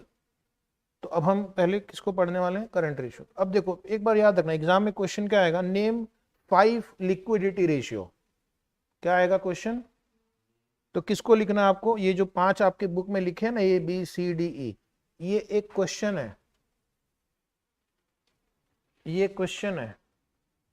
Name 5 liquidity ratio में आपको लिखना है current ratio, liquid ratio, liquid ratio quick ratio एक ही है, कैश रेशियो और एब्सोल्यूट लिक्विडिटी रेशियो एक ही है, बेसिक डिफेंस इंटरवल और interval measure ratio, net working capital, ये आपको लिखना है। अभी से मैं बता रहा हूं एग्जाम में क्वेश्चन रिवर्स आते हैं। तो करंट रेशियो का मतलब क्या है? Current asset upon current liabilities. Schedule 3 में आपने बैलेंस शीट का फॉर्मेट देखा है ना, उसमें उन्होंने जानबूझकर एसेट साइड में दो पार्ट किए हैं, non current asset and current asset, और लायबिलिटी साइड में non current liability current liability. क्यों किया है? क्या जरूरत है? सबको मिक्स कर देते हैं, क्योंकि इन्वेस्टर को करंट रेशियो निकालना है, बैंक को करंट रेशियो निकालना है, लेंडर को करंट रेशियो निकालना है। तो शेड्यूल 3 में फॉर्मेट भी इसीलिए उन्होंने इस ढंग से डिजाइन किया है कि जो भी स्टेक होल्डर जिनको कंपनी की लिक्विडिटी में इंटरेस्ट है उसका काम इजी हो जाएगा। अब उसको सिर्फ क्या करना है, बैलेंस शीट में करंट एसेट का टोटल दिया रहता है, करंट लायबिलिटी का टोटल दिया रहता है, रेशियो निकाल लेगा। अगर आपने उसको अलग से बाइफरकेट करके नहीं दिया होता, करंट एसेट और करंट नॉन करंट एसेट सबको ऐसे मिक्स कर देते हैं, तो बेचारा उस आउटसाइडर को कैसे पता चलेगा कि इन 100 आइटम में से कौन करंट है और कौन नॉन करंट है? पता चलेगा क्या? उसने सिर्फ लिख दिया इन्वेस्टमेंट, अब हमें क्या पता करंट है कि नॉन करंट है? उसने लिख दिया एडवांस, करंट है या नॉन करंट है? नहीं पता। एडवांस 1 साल के लिए भी हो सकता है, 5 साल के लिए भी हो सकता है। इसलिए शेड्यूल 3 बनाते समय भी हमें इसका ध्यान में रखा जाता है। अब तो शेड्यूल 3 में रिक्वायरमेंट भी आ गई है कि आपको ये रेशियोज भी डिस्क्लोज करने होंगे। यस और नो? शेड्यूल 3 की भी एक रिक्वायरमेंट आ गई है। कुछ रेशियो उन्होंने आइडेंटिफाई किए हैं जो कंपनी को ऑफिशियली उनके एनुअल रिपोर्ट में डिस्क्लोज करना पड़ेगा। Is it right? Current ratio is best known major of short term solvency. ये तो आप जरूरी लिखना, और कई बार हमारे कैलकुलेशंस में भी आता है। शॉर्ट टर्म सॉल्वेंसी मेजर करने के लिए कौन सा रेशियो देखते हैं? सबसे पहले करंट रेशियो। करंट रेशियो मतलब आपका current asset versus current liability. Current asset current liability के मुकाबले कितना टाइम्स है कि नहीं? जैसे ये अगर 2 लाख है, ये 1 लाख है, 2 टाइम्स। यहाँ पर हम परसेंटेज नहीं लिखते हैं, यहाँ पर हम टाइम्स में लिखते हैं। 2 टाइम्स। 2 टाइम्स मतलब अगर आपकी 1 रुपए की करंट लायबिलिटी है तो 2 रुपए का आपके पास करंट एसेट है। तो इसका मतलब अगर मुझे ये लायबिलिटी पे करनी पड़ जाए विद इन शॉर्ट पीरियड, तो I can pay it out of my current asset. If I have to pay my short term liability, I can pay it out of my current asset. तो दिमाग में ज्यादा tension नहीं है। Is it right? The most common measure of short-term liquidity. The main question this ratio addresses is, does your business have enough current asset to meet the payment for schedule of its current debt with a margin of safety for possible losses in the current asset? Generally ज्यादा होना चाहिए, एक से ज्यादा होगा तो अच्छा है ना। तो आप बोलेंगे सर एक से ज्यादा क्यों होना चाहिए? 1:1 ही होता तो अच्छा रहता है। अब कुछ करंट एसेट हो सकता है रियलाइज ना हो। डेटर्स हैं, मान लो बुक्स में डेटर्स 50,000 रुपए है, लेकिन हो सकता है 50,000 में से 2,000 बैड डेट हो जाए। 2,000 बोले अभी देंगे नहीं, बाद में देंगे। ये आपके पास अगर स्टॉक है 50,000 का, तो जरूरी थोड़ी कि पूरा 50,000 ही रियलाइज हो, कम भी रियलाइज हो सकता है। तो थोड़ा हमें मार्जिन ऑफ सेफ्टी रखना है। आपके पास अभी एक स्टूडेंट ने कहा मेरे पास 700 रुपीज है वॉलेट में। सिंपल सा मेरा सवाल है, क्या आप 700 रुपया आज पूरा खर्च करने वाले हैं? 100 रुपया खर्च करेंगे, 200 रुपया खर्च करेंगे, तो 700 क्यों लेके घूम रहे हो यार? तुमको लगता नहीं तुम अपने पिताजी का इतना इंटरेस्ट का नुकसान करवा रहे हो? क्या सोच रहे होंगे वो कि मेरा बेटा पैसा बर्बाद कर रहा है? नालायक, इतना इंटरेस्ट का नुकसान कराया तुमने। नहीं सोच रहे ऐसा, ठीक है, डोंट वरी। थोड़ा सा एक्स्ट्रा रखना पड़ता है। कभी तुम्हारी गाड़ी खराब हो गई तो ऑटो या टैक्सी लेनी पड़ेगी तो ज्यादा पैसा लगेगा, गाड़ी ठीक करवाने के लिए पैसा लग सकता है, ठीक है। कोई पुराना दोस्त मिल गया तो मूवी देखने जा सकते हैं। कभी पुलिस पकड़ लिया नो एंट्री में तो उसके लिए ऐसा लगे थोड़ा सा। इसलिए हम करंट एसेट को भी हम थोड़ा ज्यादा रखते हैं ताकि मार्जिन ऑफ सेफ्टी रहे। कभी फिक्स्ड, कभी इन्वेंट्री हो सकता पूरा रियलाइज ना हो, डेटर्स पूरा रियलाइज ना हो, बिल्स रिसीवेबल डिसऑनर हो जाए, है कि नहीं? प्रीपेड एक्सपेंस में आपको बदले में कैश नहीं मिलता, सर्विस मिलती है। आपने इंश्योरेंस प्रीमियम भर दिया, प्रीपेड आएगा करंट एसेट में, लेकिन उसको आप कैश में कन्वर्ट नहीं कर पाते हो। इंश्योरेंस कंपनी को बोले एक काम करो, 4 महीने का प्रीमियम हो गया, बाकी 8 महीने का वापस कर दो, नहीं चाहिए। ऐसा होता है क्या? जहां तक मुझे पता है ऐसा कुछ नहीं होता है। तो शॉर्ट टर्म ऑब्लिगेशन हम मीट कर सके, इसलिए हम करंट रेशियो कैलकुलेट करते हैं। उसका formula current asset upon current liability. अब आपको एक चीज और बता दूं, आपको रेशियो तो याद रखना ही है, रिवर्स वर्किंग भी आनी चाहिए। फॉर एग्जाम्पल, अगर आपसे पूछे कि current asset is equal to what, तो आप बोलेंगे करंट रेशियो इनटू, आसपास लिख लो, क्योंकि हमारी इंस्टीट्यूट जो है ना सीधा सीधा कुछ नहीं पूछने वाले आपसे। करंट लायबिलिटी देगी, करंट रेशियो देगी, और बोलेगी करंट एसेट फाइंड आउट करो, ठीक है। और अगर करंट लायबिलिटी निकालना हो तो हम ऐसा भी कर सकते हैं, करंट एसेट्स डिवाइड बाय, हाँ अब मैं 1-2 लिखूंगा, हर बार नहीं लिखूंगा। आपके घर पे जाकर आपको आज क्या करना है होमवर्क में, उस रेशियो में जितने भी वेरिएबल है, अगर ये दिया है और ये दिया है तो इसको कैसे निकालना है।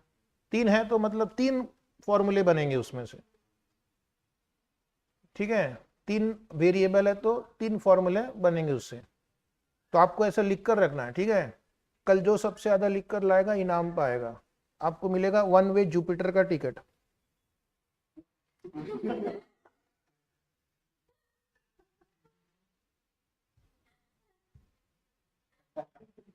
सीधे 1 वे मिलेगा, जुपिटर प्लैनेट में पहुंच गए, वहीं रहना है, फिर रिटर्न टिकट। मैं क्यों आऊंगा पढ़ाने, आपको ही रहना है वहां पे। वहां पे एग्जाम देने का भी टेंशन नहीं, माँ बाप का भी टेंशन नहीं, ठीक है। कोई आपको डिस्टर्ब नहीं करेगा, बस रेड रेड लावा के बीच में घूमते रहना ना। करंट एसेट में क्या क्या लेना है आपको, अगर एग्जाम में बैलेंस शीट दी जाएगी तो बैलेंस शीट से आपको इन्वेंट्री लेना है, इन्वेंट्री में raw material, WIP, finish good सब ले लेना है, ठीक है।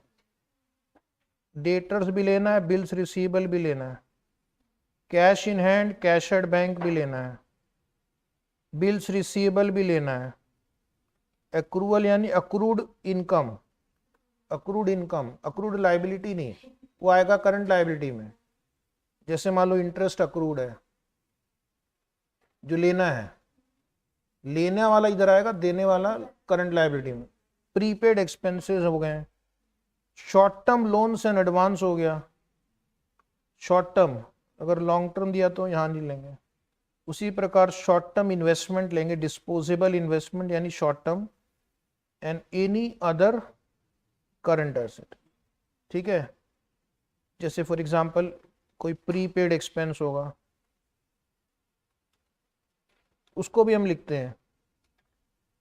और करंट लायबिलिटीज में क्या लेना है, करंट लायबिलिटीज में आपको creditor for goods, creditor for services, short term loan, bank overdraft, cash credit facility from bank. यहां पर आपका आउटस्टैंडिंग एक्सपेंस आ गया, आउटस्टैंडिंग इनकम रहा तो इधर आएगा, ठीक है। Provision for tax, propose dividend, unclaim dividend और एनी अदर करंट लाइबिलिटीज। जैसे एग्जांपल बिल्स पेएबल, कुछ क्वेश्चन में बिल्स पेएबल भी है तो बिल्स पेएबल भी इधर आएगा, बिल्स रिसीवेबल इधर आएगा करंट एसेट में, ठीक है। ये आपको ऑलरेडी पता ही है। करंट एसेट का मतलब है प्री रिसीव्ड क्या, इनकम, प्री रिसीव्ड इनकम यहां पे आएगा ना, income received in advance, income received in advance is your current liability. हाँ जी, मतलब शॉर्ट टर्म इन्वेस्टमेंट कभी भी बेच सकते हैं। Example, example mutual fund, short term investment in mutual fund, short term bank FD, 1 साल तक की मैच्योरिटी वाली bank FD, is it right? तो डिस्पोजेबल इनकम जिसको आप शॉर्ट टर्म में बेच सकते हो, कुछ कुछ इन्वेस्टमेंट को हम बेच नहीं सकते हैं। जैसे अगर आपने national highway authority of India bond खरीद लिया, सुना है क्या? कब सुन लिया तुम लोगों ने इतनी कम उम्र में? अच्छा, इनकम टैक्स में है ना वो सेक्शन 54 या कुछ, तो उसमें कैपिटल गेन आया तो उधर पैसा लगा दो, 5 साल के बाद ही वो मैच्योर होने वाला है। वैसे बॉन्ड को करंट एसेट में नहीं लेना है, ठीक है? आरबीआई बॉन्ड्स होते हैं, नेशनल सेविंग सर्टिफिकेट्स होते हैं, वो सब 5-5, 6-6 साल के लिए लॉक हो जाते हैं। म्यूचुअल फंड में भी ईएलएसएस होता है, वो 3 साल के लिए लॉक हो जाता है। सुना है क्या? 80C में, सेक्शन 80C में ना, mutual fund equity linked saving scheme में अगर हम इन्वेस्ट करेंगे तो 1.5 लाख रुपए तक साल में आप इन्वेस्ट करोगे। लेकिन उसमें एक दिक्कत है, एक बार इन्वेस्ट कर दिया तो 3 साल तक पैसा ब्लॉक, करंट है कि फिर नहीं है करंट, फिर उसका कुछ नहीं कर सकते, बस उसको रोज देखकर ऐसे नमस्कार करना है 3 साल तक, और उसके बाद ही वो आपको वापस मिलेगा। बस खुश रहो कि मेरे पास पैसा है, यानी उसमें लिक्विडिटी खत्म हो जाती है।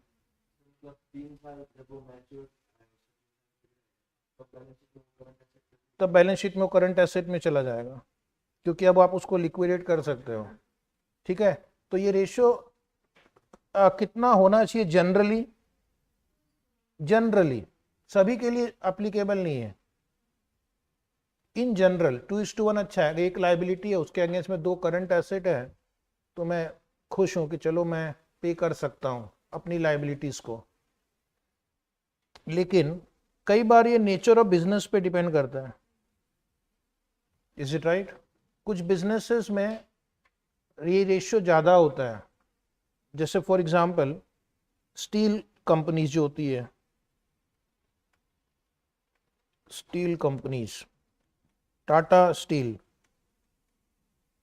Jindal steel, okay, steel authority of India, क्योंकि इनके पास ना इनको बहुत सारा रॉ मटेरियल रखना पड़ता है स्टॉक में, रॉ मटेरियल मिलता नहीं है। इनका रॉ मटेरियल क्या? Iron ore. अब आयरन ओर ऐसी कोई चीज नहीं कि आप इधर रोड पे गए खरीद के ले आए। कोई दुकान देखिए जहाँ पे आयरन ओर मिलता है? अमेजन पे मिलता होगा, फ्लिपकार्ट पे मिलता है क्या? मीशो पे भी नहीं मिलता। या ब्लिंकिट में ऑर्डर दे देना, 10 मिनट में आयरन ओर आ जाएगा? नहीं। ये सब आपको रखना पड़ता भाई, मिलता नहीं है। आयरन ओर जो है माइनिंग करके आती है, उसके बाद इन, अरे कहाँ चला गया? तो गायब हो गया, खराब हो गया कंप्यूटर, छुट्टी दे देते हैं आज। हाँ जी, आ गया, don't worry. Raw material, WIP, finish goods बहुत इनका हेवी होता है, इसलिए इनका करंट एसेट बहुत हाई होता है। तो इनके केस में अगर ये रेशियो 3:1 भी है ना, तो ठीक है, कोई दिक्कत नहीं है, इज इट राइट? तो आपको देखना है कि आप किस प्रकार की कंपनी है। कुछ कंपनी में raw material, WIP, finish goods बहुत ज़्यादा रखना पड़ता है, क्योंकि ये सब इजीली अवेलेबल नहीं होते हैं मार्केट में, इसलिए आपको रखना पड़ता है। हम इतना बुक्स नहीं रखते हैं, पहले दिन देखेंगे 100 एडमिशन है, 50 एडमिशन, उतनी प्रिंट करके किया, खत्म, no inventory, is it right? लेकिन जो कंपनी पावर जनरेट करती है, जैसे for example Tata power, Adani power, Reliance power, इनको ना कोल रखना पड़ता है 6-6, 8-8 महीने का पहले से ही अपने स्टॉक में, क्योंकि ये सब जो भी इनके प्लांट है वो कोल पे डिपेंडेंट है। थर्मल प्लांट है, न्यूक्लियर प्लांट नहीं है, थर्मल है। तो थर्मल प्लांट में कोल नहीं मिला तो बंद, और कोल आसानी से मिलता नहीं है, कोल की सख्त कमी है देश में, इंपोर्ट करना पड़ रहा है। और जो कंट्री एक्सपोर्ट करते हैं उन्होंने बैन लगा रखा है कि उनके यहाँ पे भी कम हो रहा है। तो इनका करंट रेशियो बहुत ज़्यादा हो जाता है, कभी कभी 6:1 भी हो जाता है। ठीक है, बिजनेस ही ऐसा है। लेकिन कुछ कंपनी का करंट रेशियो 1.1 भी है, कुछ कुछ तो महारथी 0.9 पे भी खेलते हैं। महारथी मतलब नहीं पता? तो बाहुबली, दैट इज महारथी ना, जो लोग बहुत ही होशियार होते हैं। इतना कम भी हो सकता है क्या? हो सकता है। जैसे फॉर एग्जांपल ये हिंदुस्तान यूनिलीवर लिमिटेड, एक सेकेंड ना, हिंदुस्तान यूनिलीवर लिमिटेड का नाम सुना है आपने? क्या बनाती बेचती है? साबुन, तेल, cosmetic, lux, beauty cream, shampoo, okay, आटा, आइसक्रीम, यस और नो? अब ऐसी कंपनी क्या करती है, ये जो HUL जैसी कंपनी है, वो ज्यादा स्टॉक नहीं रखती है, रखती है लेकिन ज्यादा नहीं। पूछो क्यों? बताओ क्यों? हाँ, नहीं, वो आउटसोर्स करती है। वो क्या करती है? आउटसोर्स। सर आउटसोर्स का मतलब, वो तो मैंने आपको बता दिया पहले एक दिन। आउटसोर्स मतलब आप किसी और से बनवा के लेते हैं। तो ये जो आप लोग टूथपेस्ट यूज करते हैं पेप्सोडेंट, HUL का, उसको आपको क्या लगता है HUL बनाती है? नहीं, वो किसी और से बनवाती है। उसका पैकेजिंग एंड मार्केटिंग वो करती है। पैकेजिंग भी वो करके देते हैं, बस उसका काम सिर्फ उसको मार्केटिंग करना है, प्रमोट करना है। तो इन्वेंट्री में आपका पैसा लगा ही नहीं। ठीक है, तो बहुत सारे प्रोडक्ट जो उनके आप यूज करते हैं, आपको लगता है HUL बना रही है, नहीं बना रही है। जो तुम क्रीम यूज करते हो ना रोज, नहीं, फेयर एंड हैंडसम यूज नहीं करते, वो नहीं बनाती है। वो सिर्फ मार्केटिंग करती है, उनसे खरीद के बेचना का काम है। तो इन्वेंट्री कम हो गया। दूसरी बात, उनकी बुक में डेटर्स कम है। क्यों कम है बताओ? वो डेटर्स को उधार ही नहीं देते हैं। तुमको अगर HUL का तुम डिस्ट्रीब्यूटर हो या डीलर हो, तो पहले आप एडवांस पेमेंट करोगे और उसके बाद आपको गुड्स डिस्पैच किया जाएगा। तो जब बुक्स में डेटर्स नहीं है तो आपका करंट एसेट तो बहुत कम हो गया। लेकिन उनकी क्रेडिटर जो, उसको 4 महीने बाद पेमेंट करते हैं वो। डेटर कम, क्रेडिटर ज्यादा होगा तो करंट रेशियो क्या होगा बोलो? कम होगा ना। करंट एसेट कम है, करंट लायबिलिटी ज्यादा है, तो रेशियो कम है। वो अफोर्ड कर सकते हैं क्योंकि वो इतनी बड़ी कंपनी है। Is it right? इसलिए रेशियो कम ज्यादा हो सकता है। आप कौन है? आप हैं स्टूडेंट। आपको एग्जाम में ज्यादा खुद का बुद्धि नहीं चलानी है। 2:1 के आसपास देखना है, ठीक है? 2:1 से बहुत कम है तो लिखना current ratio is poor, bad. और बहुत ज्यादा हुआ तो क्या लिखना है? Current ratio is very high, liquidity is very good, but profitability will be on a lower side. लेकिन अगर इंडस्ट्री का कंपैरिजन दिया हुआ है आपको, हाँ बैठो, अगर इंडस्ट्री का कंपैरिजन दिया हुआ है आपको, कुछ कुछ क्वेश्चन हम करने वाले हैं अभी, तो पीछे बैठो। क्वेश्चन में आपको लिखा है कि इंडस्ट्री का करंट रेशियो इतना है, सपोज 3 दिया हुआ है, जो इंडस्ट्री को ये फर्म बिलोंग करती है, और फर्म का फिर दिया हुआ है मान लो 2। तो अब आपको ये 2 के साथ कंपेयर नहीं करनी है, आपको इंडस्ट्री के साथ कंपेयर करनी है। Is it right? फिर आपको बोलना है कि कंपनी का करंट रेशियो कम है compare to other firms in the industry. तो बिकॉज इंडस्ट्री वाइज भी रेशियो वेरी करता है। बैंकिंग कंपनी का रेशियो अलग होता है, मैन्युफैक्चरिंग कंपनी का रेशियो अलग होता है। मैन्युफैक्चरिंग में भी स्टील मैन्युफैक्चरिंग, पावर जनरेशन का रेशियो अलग होगा और बाकी प्रोडक्ट का रेशियो अलग होता है। तो कभी भी ऐसा रट के नहीं जाना है। रियल लाइफ में भी आप जब इंटरव्यू के लिए जाएंगे अभी आर्टिकलशिप में, और आपको रेशियो पूछेंगे, करंट रेशियो कितना होना चाहिए?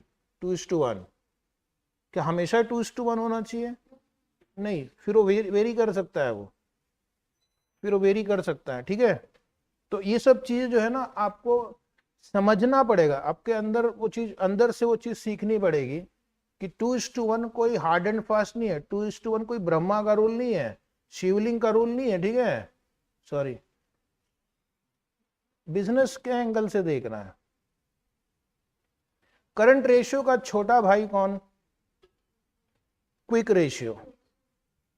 ये बोलता है कि करंट रेशियो में तो आपने करंट एसेट लिया, करंट एसेट में कुछ आइटम ऐसे हो सकते हैं जिनको रियलाइज करने में टाइम लगेगा, जिसको रियलाइज करने में टाइम लग सकता है ना। जैसे फॉर एग्जांपल इन्वेंट्री, क्रेडिटर को आप बोलोगे भाई साहब रुक जाओ, पहले इन्वेंट्री बेचेंगे उसके बाद पैसे देंगे। इन्वेंट्री बेचोगे तो पहले वो डेटर्स में कन्वर्ट होगा, फिर पैसे आएंगे, तब तक टाइम लग जाएगा। तो ये रेशियो बोलता है कि आप करंट एसेट में से इन्वेंट्री को हटा दो, क्योंकि इन्वेंट्री को रियलाइज करने में टाइम लग जाएगा। पहले देखो कौन कौन सा करंट एसेट क्विकली रियलाइज हो सकता है, इसलिए नाम भी उन्होंने क्या रखा है? Quick ratio. कौन क्विकली रियलाइज हो सकता है।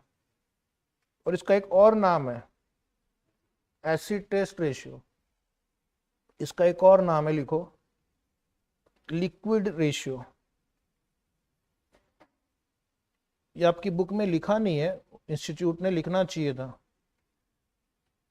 इस रेशियो के 3 नाम हैं, तीनों में से कुछ भी पूछेंगे आपका आंसर एक ही है, quick ratio, liquid ratio, acid test ratio, and it is one of the best measure of liquidity. इसमें हम क्या करते हैं, हम देखते हैं कि इमीडिएटली अगर ये सपोज एक गेट है, ठीक है, और वो क्रेडिटर घुस गए, मान लो मेरे सर पर आके सवार हो गए, मेरे पैसे निकालो, तो मैं कौन एसेट को पहले रियलाइज कर पाऊंगा? कैश इन हैंड तो है ही मेरे पास, डेटर को बोलूंगा भाई तुम भी, मैं भी उसके जाके यहाँ चढ़ जाऊंगा उसके ऊपर, ठीक है। लेकिन इन्वेंट्री को बेचने में टाइम लगेगा, इसलिए इसको हम बोलते हैं बेटर मेजर ऑफ लिक्विडिटी। इसका फॉर्मूला क्या है? Quick asset divide by current liabilities.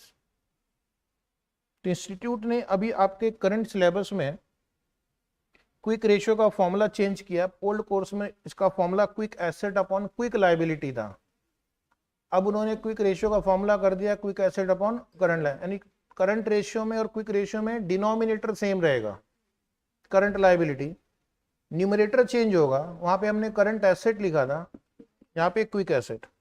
तो तुम जरूर पूछोगे कि क्विक एसेट और करंट एसेट में क्या डिफरेंस है? उसमें डिफरेंस है current asset minus inventory minus prepaid expense is equal to quick asset. Sir इनको क्यों माइनस किया? एक तो इन्वेंट्री को it takes time to realise inventory. अच्छे बच्चे क्या करते हैं, साथ साथ लिखते रहते हैं कि सर ने क्या लॉजिक बताया था। Prepaid expense cannot be, sorry cannot, prepaid expense cannot be converted into cash. You get services. Yes or no? अगर आपने इंश्योरेंस प्रीमियम एडवांस में भर दिया, करंट एसेट में तो आप दिखाओगे क्योंकि वो विद इन 12 मंथ्स वो सर्विस मिल जाती है, एक साल का प्रीमियम भरते हैं हम लोग, लेकिन कैश नहीं मिलने वाला। इंश्योरेंस कंपनी को आप नहीं बोलेंगे 3.5 महीने हो गए बाकी 8.5 महीने का पैसा वापस कर दो, इज इट राइट? वो बोलेंगे किसी और के नाम पे हम पॉलिसी ट्रांसफर कर देंगे, तुम उससे भले ले लेना, मैं वापस नहीं करने वाला। रेंट आपने एडवांस में दे दिया तो लैंडलॉर्ड बोलेगा तुम और 3 महीना रेंट यूज करो जगह को, पैसे नहीं मिलेंगे, तो पैसे मिलेंगे नहीं तो मैं करंट लायबिलिटी पे कैसे करूंगा? क्योंकि हम यहाँ क्या देखना चाहते हैं कि करंट लायबिलिटी को पे कर सकते हैं या नहीं, इज इट राइट? इसलिए उन्होंने बोला प्रीपेड एक्सपेंस को भी हटा दो। इनफैक्ट प्रैक्टिकली कुछ कंपनी को लगता है अगर डेटर्स भी रियलाइज नहीं हो सकते हैं तो डेटर्स को भी हटा दो, लेकिन आप कौन है? हाँ, तो अपनी बुद्धि बंद रखनी है। एग्जाम में पता चला डेटर्स भी हटा दिया और नीचे एक नोट लिख दिया, it is assumed that debtors can not be realised. वैसे तो आपने सही लिखा है अजम्पशन के हिसाब से, एग्जामिनर एक्सेप्ट नहीं करेगा, ठीक है। और करंट लायबिलिटी में क्या लिखना है? इंस्टीट्यूट ने लिखा है, हम भी वही फॉलो करेंगे, same as current liability discussed in current ratio, ठीक है। आपके जो पहले कोर्स था ना आईपीसीसी, उस समय उनका फॉर्मूला था current liability minus bank overdraft minus cash credit is equal to quick liabilities. और यह पहले ये फॉर्मूले में यहाँ पर क्विक लायबिलिटी यूज करते थे, लेकिन मैं क्या करूँगा, मैं करंट लायबिलिटी यूज करूँगा क्योंकि आपके इंस्टीट्यूट के फॉर्मूले में वही है। Is it right? तो अगर क्विक लायबिलिटी वर्ड यूज किया तो फिर आप ये दोनों माइनस करना, तो आसपास कहीं लिख के रखो quick liability equal to current liabilities, लिख के रखने में कोई हर्ज नहीं। एग्जाम में क्या है, कई बार पुराने क्वेश्चन को उठा के वो दे देते हैं, ठीक है, बच्चा शहीद, हाँ क्या हो जाता है, रिस्क बढ़ जाता है।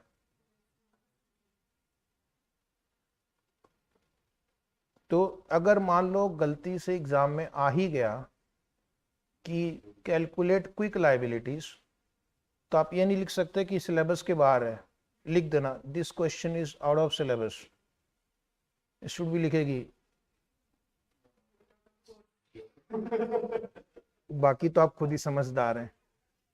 तो कैलकुलेट कर ला current liability minus bank overdraft minus, क्योंकि इनको हम बाद में पे कर सकते हैं, बैंक को बाद में पे कर सकते हैं, पहले क्रेडिटर को पे करना है, आउटस्टैंडिंग एम्प्लॉय सैलरी पे करनी है, क्योंकि ये लोग हमारे ऊपर चढ़ाई कर देते हैं। बैंक को हम बोल सकते हैं कि ठीक है पे करेंगे बाद में, लेकिन ठीक है। The quick ratio is much more conservative measure of short term liquidity than current ratio, it's more conservative, क्योंकि इसमें हमने इन्वेंट्री को और प्रीपेड एक्सपेंस को कंसीडर नहीं किया है। And what is the benefit of learning this quick ratio? It will help us to answer this question if all sales revenue should appear। मान लो कुछ नया आपके पास कैश जनरेट नहीं हो रहा है अभी, ऐसा हो सकता है, आप लोगों ने ऑब्जर्व भी किया है, लॉकडाउन में सेल्स बंद हो गया था, 3-4 महीने तक कोई कैश आया ही नहीं बिजनेस में, ठीक है। तो हम क्या अपने करंट लायबिलिटीज को पे कर सकते हैं out of my quick assets? अगर जवाब है हाँ, तो इसका मतलब है कि आपका क्विक रेशियो ठीक है। तो देखना चाहते हो कल को मान लो नया फंड्स नहीं आया, तो क्या हम अपनी करंट लायबिलिटीज को पे कर सकेंगे या नहीं in quick notice, short notice में, ठीक है।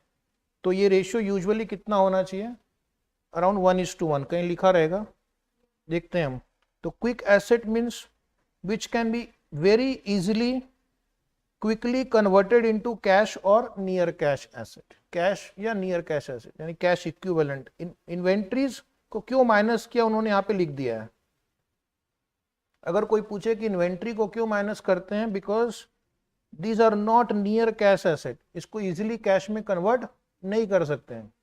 इन्वेंट्री पहले क्या होता है, जैसे ये आपने इन्वेंट्री है, तो इन्वेंट्री पहले डेटर्स में कन्वर्ट होता है।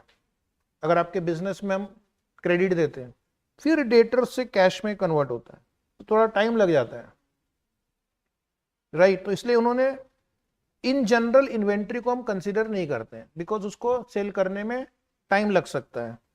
And also at the time of financial difficulty inventory will be sold at a liquidation value. Financial difficulty हो आपको फंड्स की बहुत रिक्वायरमेंट है, तो आप क्या करेंगे, इन्वेंट्री को कम दाम पे बेच देंगे। ट्रू और फॉल्स? 2 साल पहले जब लॉकडाउन हुआ था तो बहुत सारे बिजनेस बंद हो गए,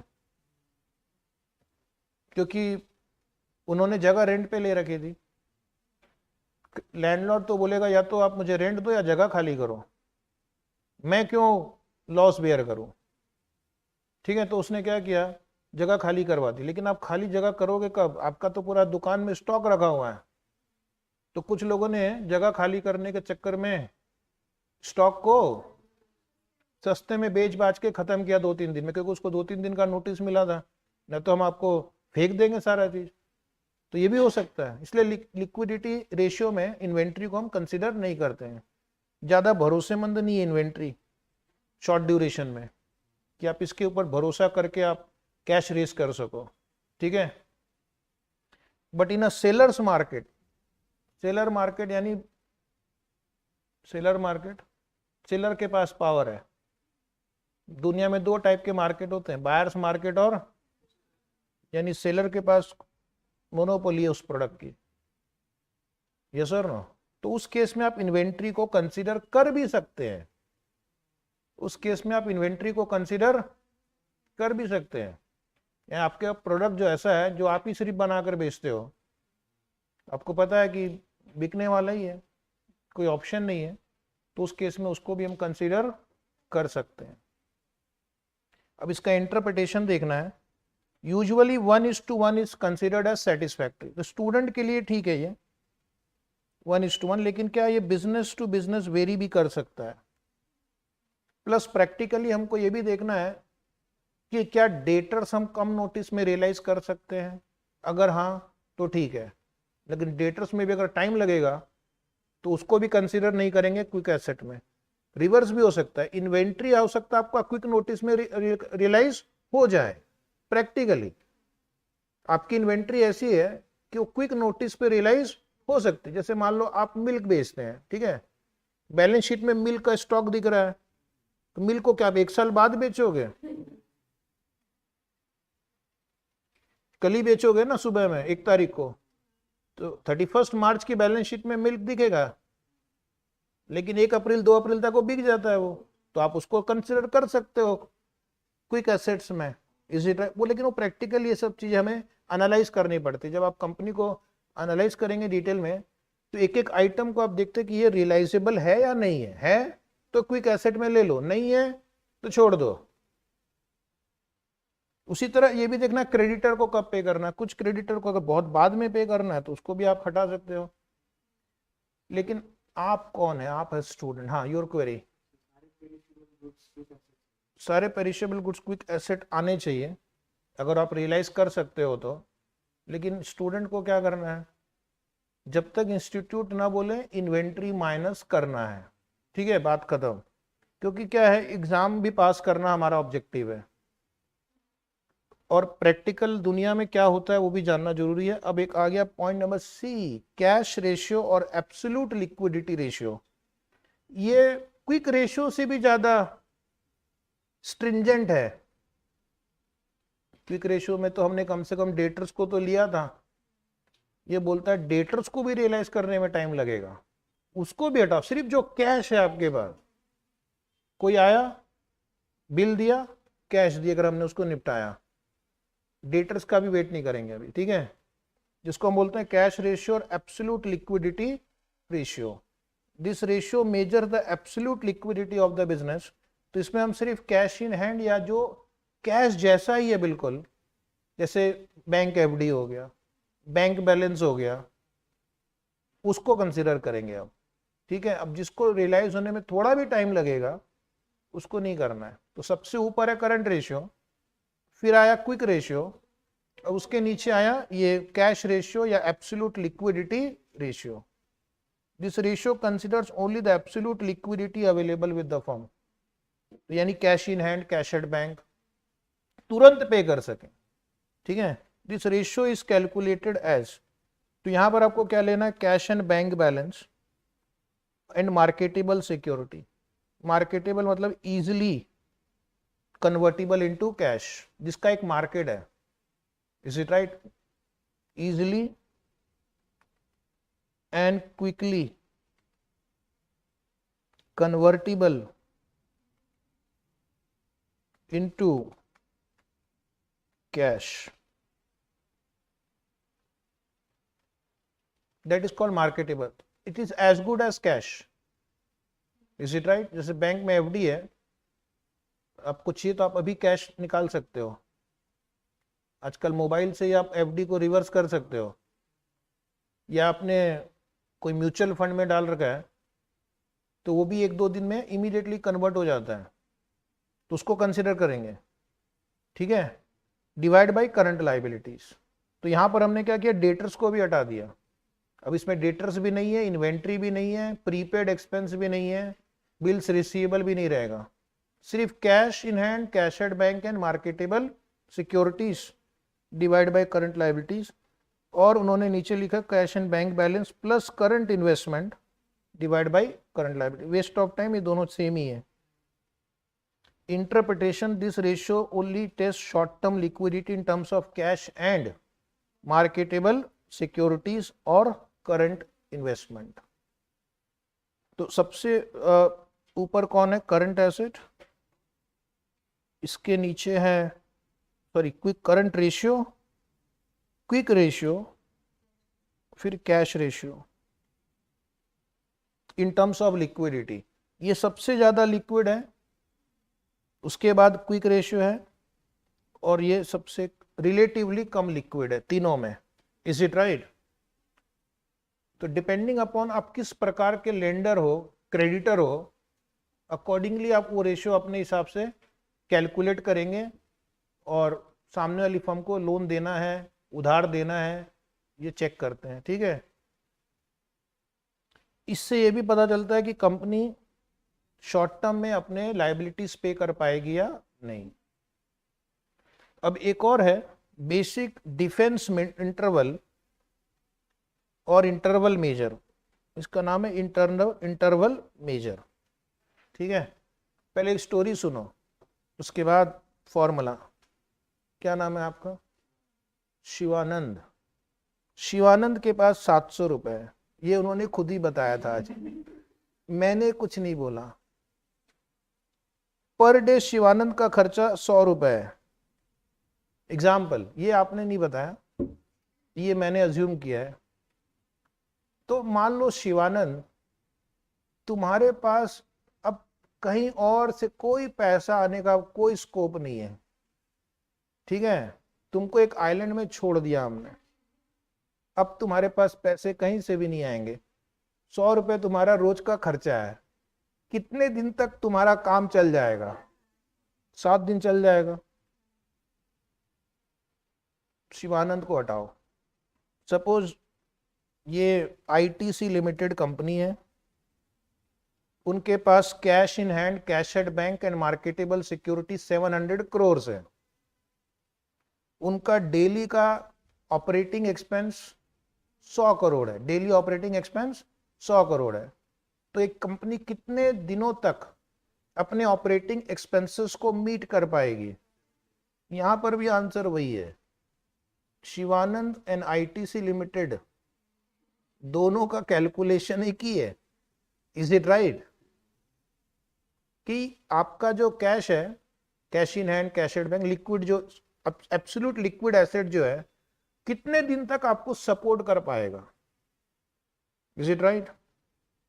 तो यहाँ पे फॉर्मूला में वही लिखा है, cash and bank balance, net receivable plus marketable security. कुछ बुक्स में ये नहीं लिखा रहता है नेट रिसीवेबल, इंस्टीट्यूट ने डाला है, बट इसके पहले वाले जो सिलेबस में ये नहीं था। Divide by operating expense divide by number of days, operating expense divide by number of days means per day expense, daily operating expense.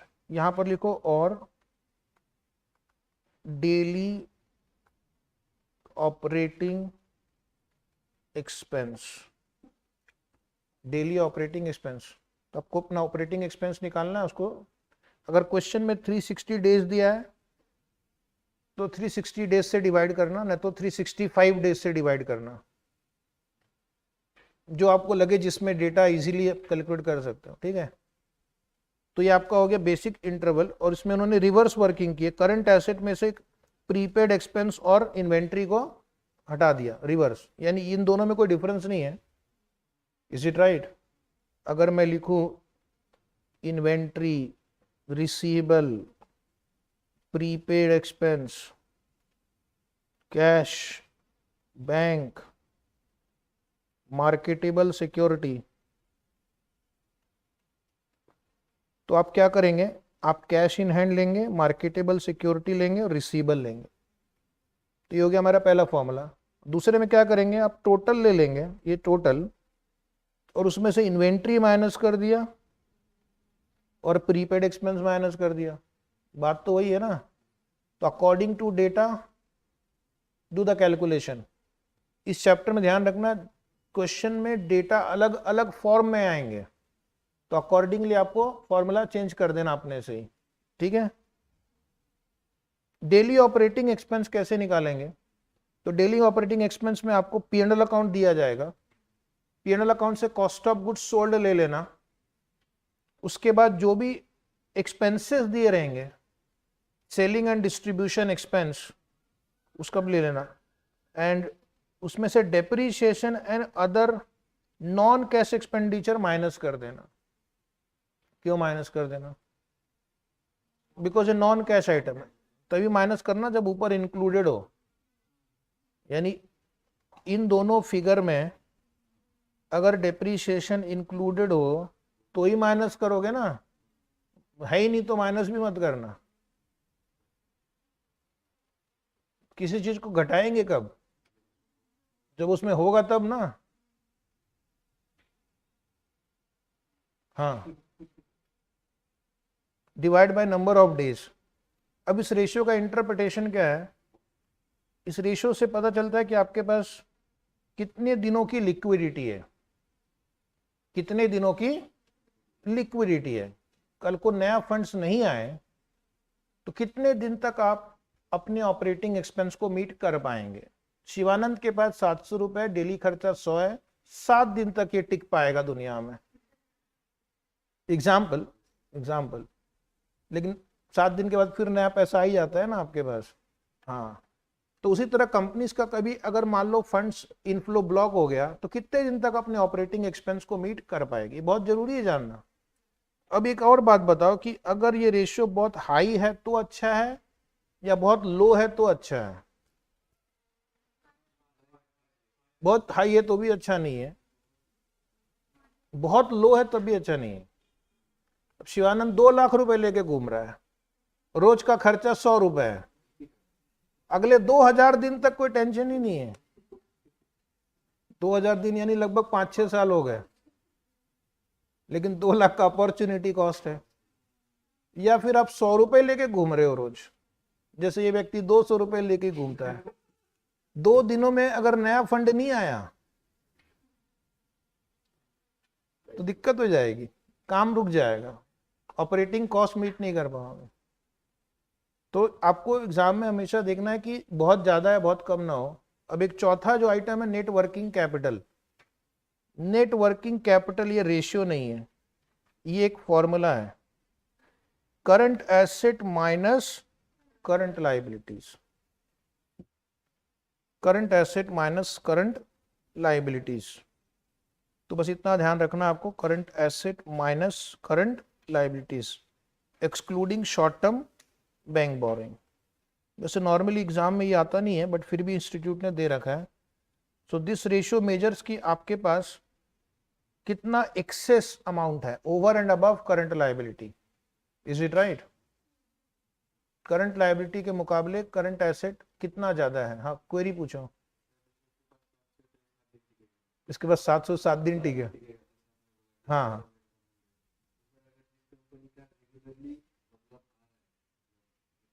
हाँ, वो तो on a given day calculate करते हैं ना।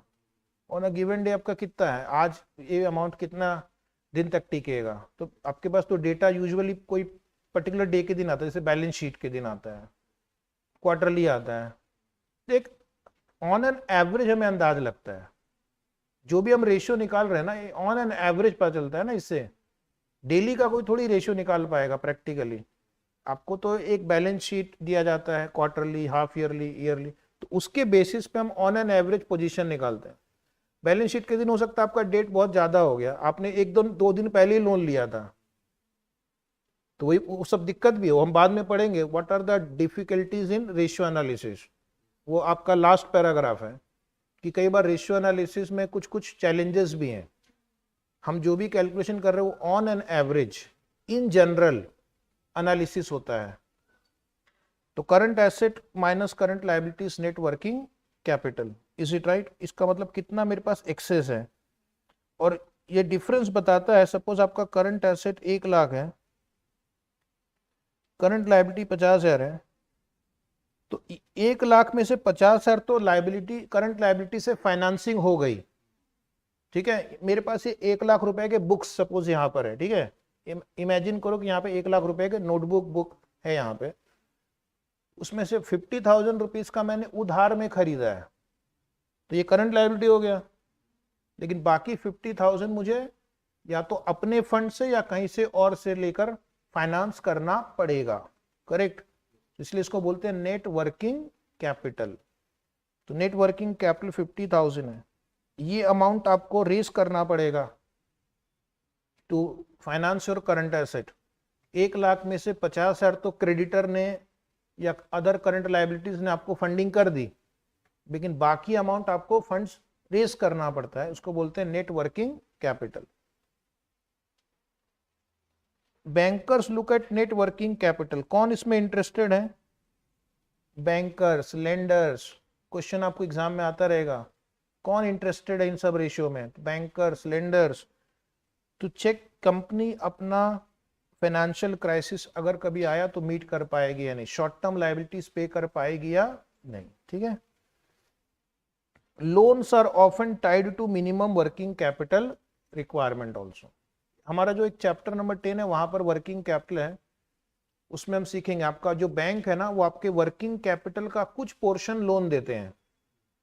जैसे आप देखेंगे कुछ बैंक की पॉलिसी है कि वो आपको 75% of working capital he finance करती है, बोलती पूरा हम नहीं करेंगे। आपका 1,00,000 में से 50,000 तो क्रेडिटर ने कर दिया, बचे 50, उसका 75% आपको लोन मिलेगा, बाकी आप अपना खुद से रेज करो। कुछ बैंक की पॉलिसी हो सकती है कि वो 60% फाइनेंस करे, कुछ 80% करे। तो वर्किंग कैपिटल कैलकुलेट करने से बैंक को भी फायदा है, वो आपको लोन कितना देना वो डिसाइड कर सकती है, ठीक है।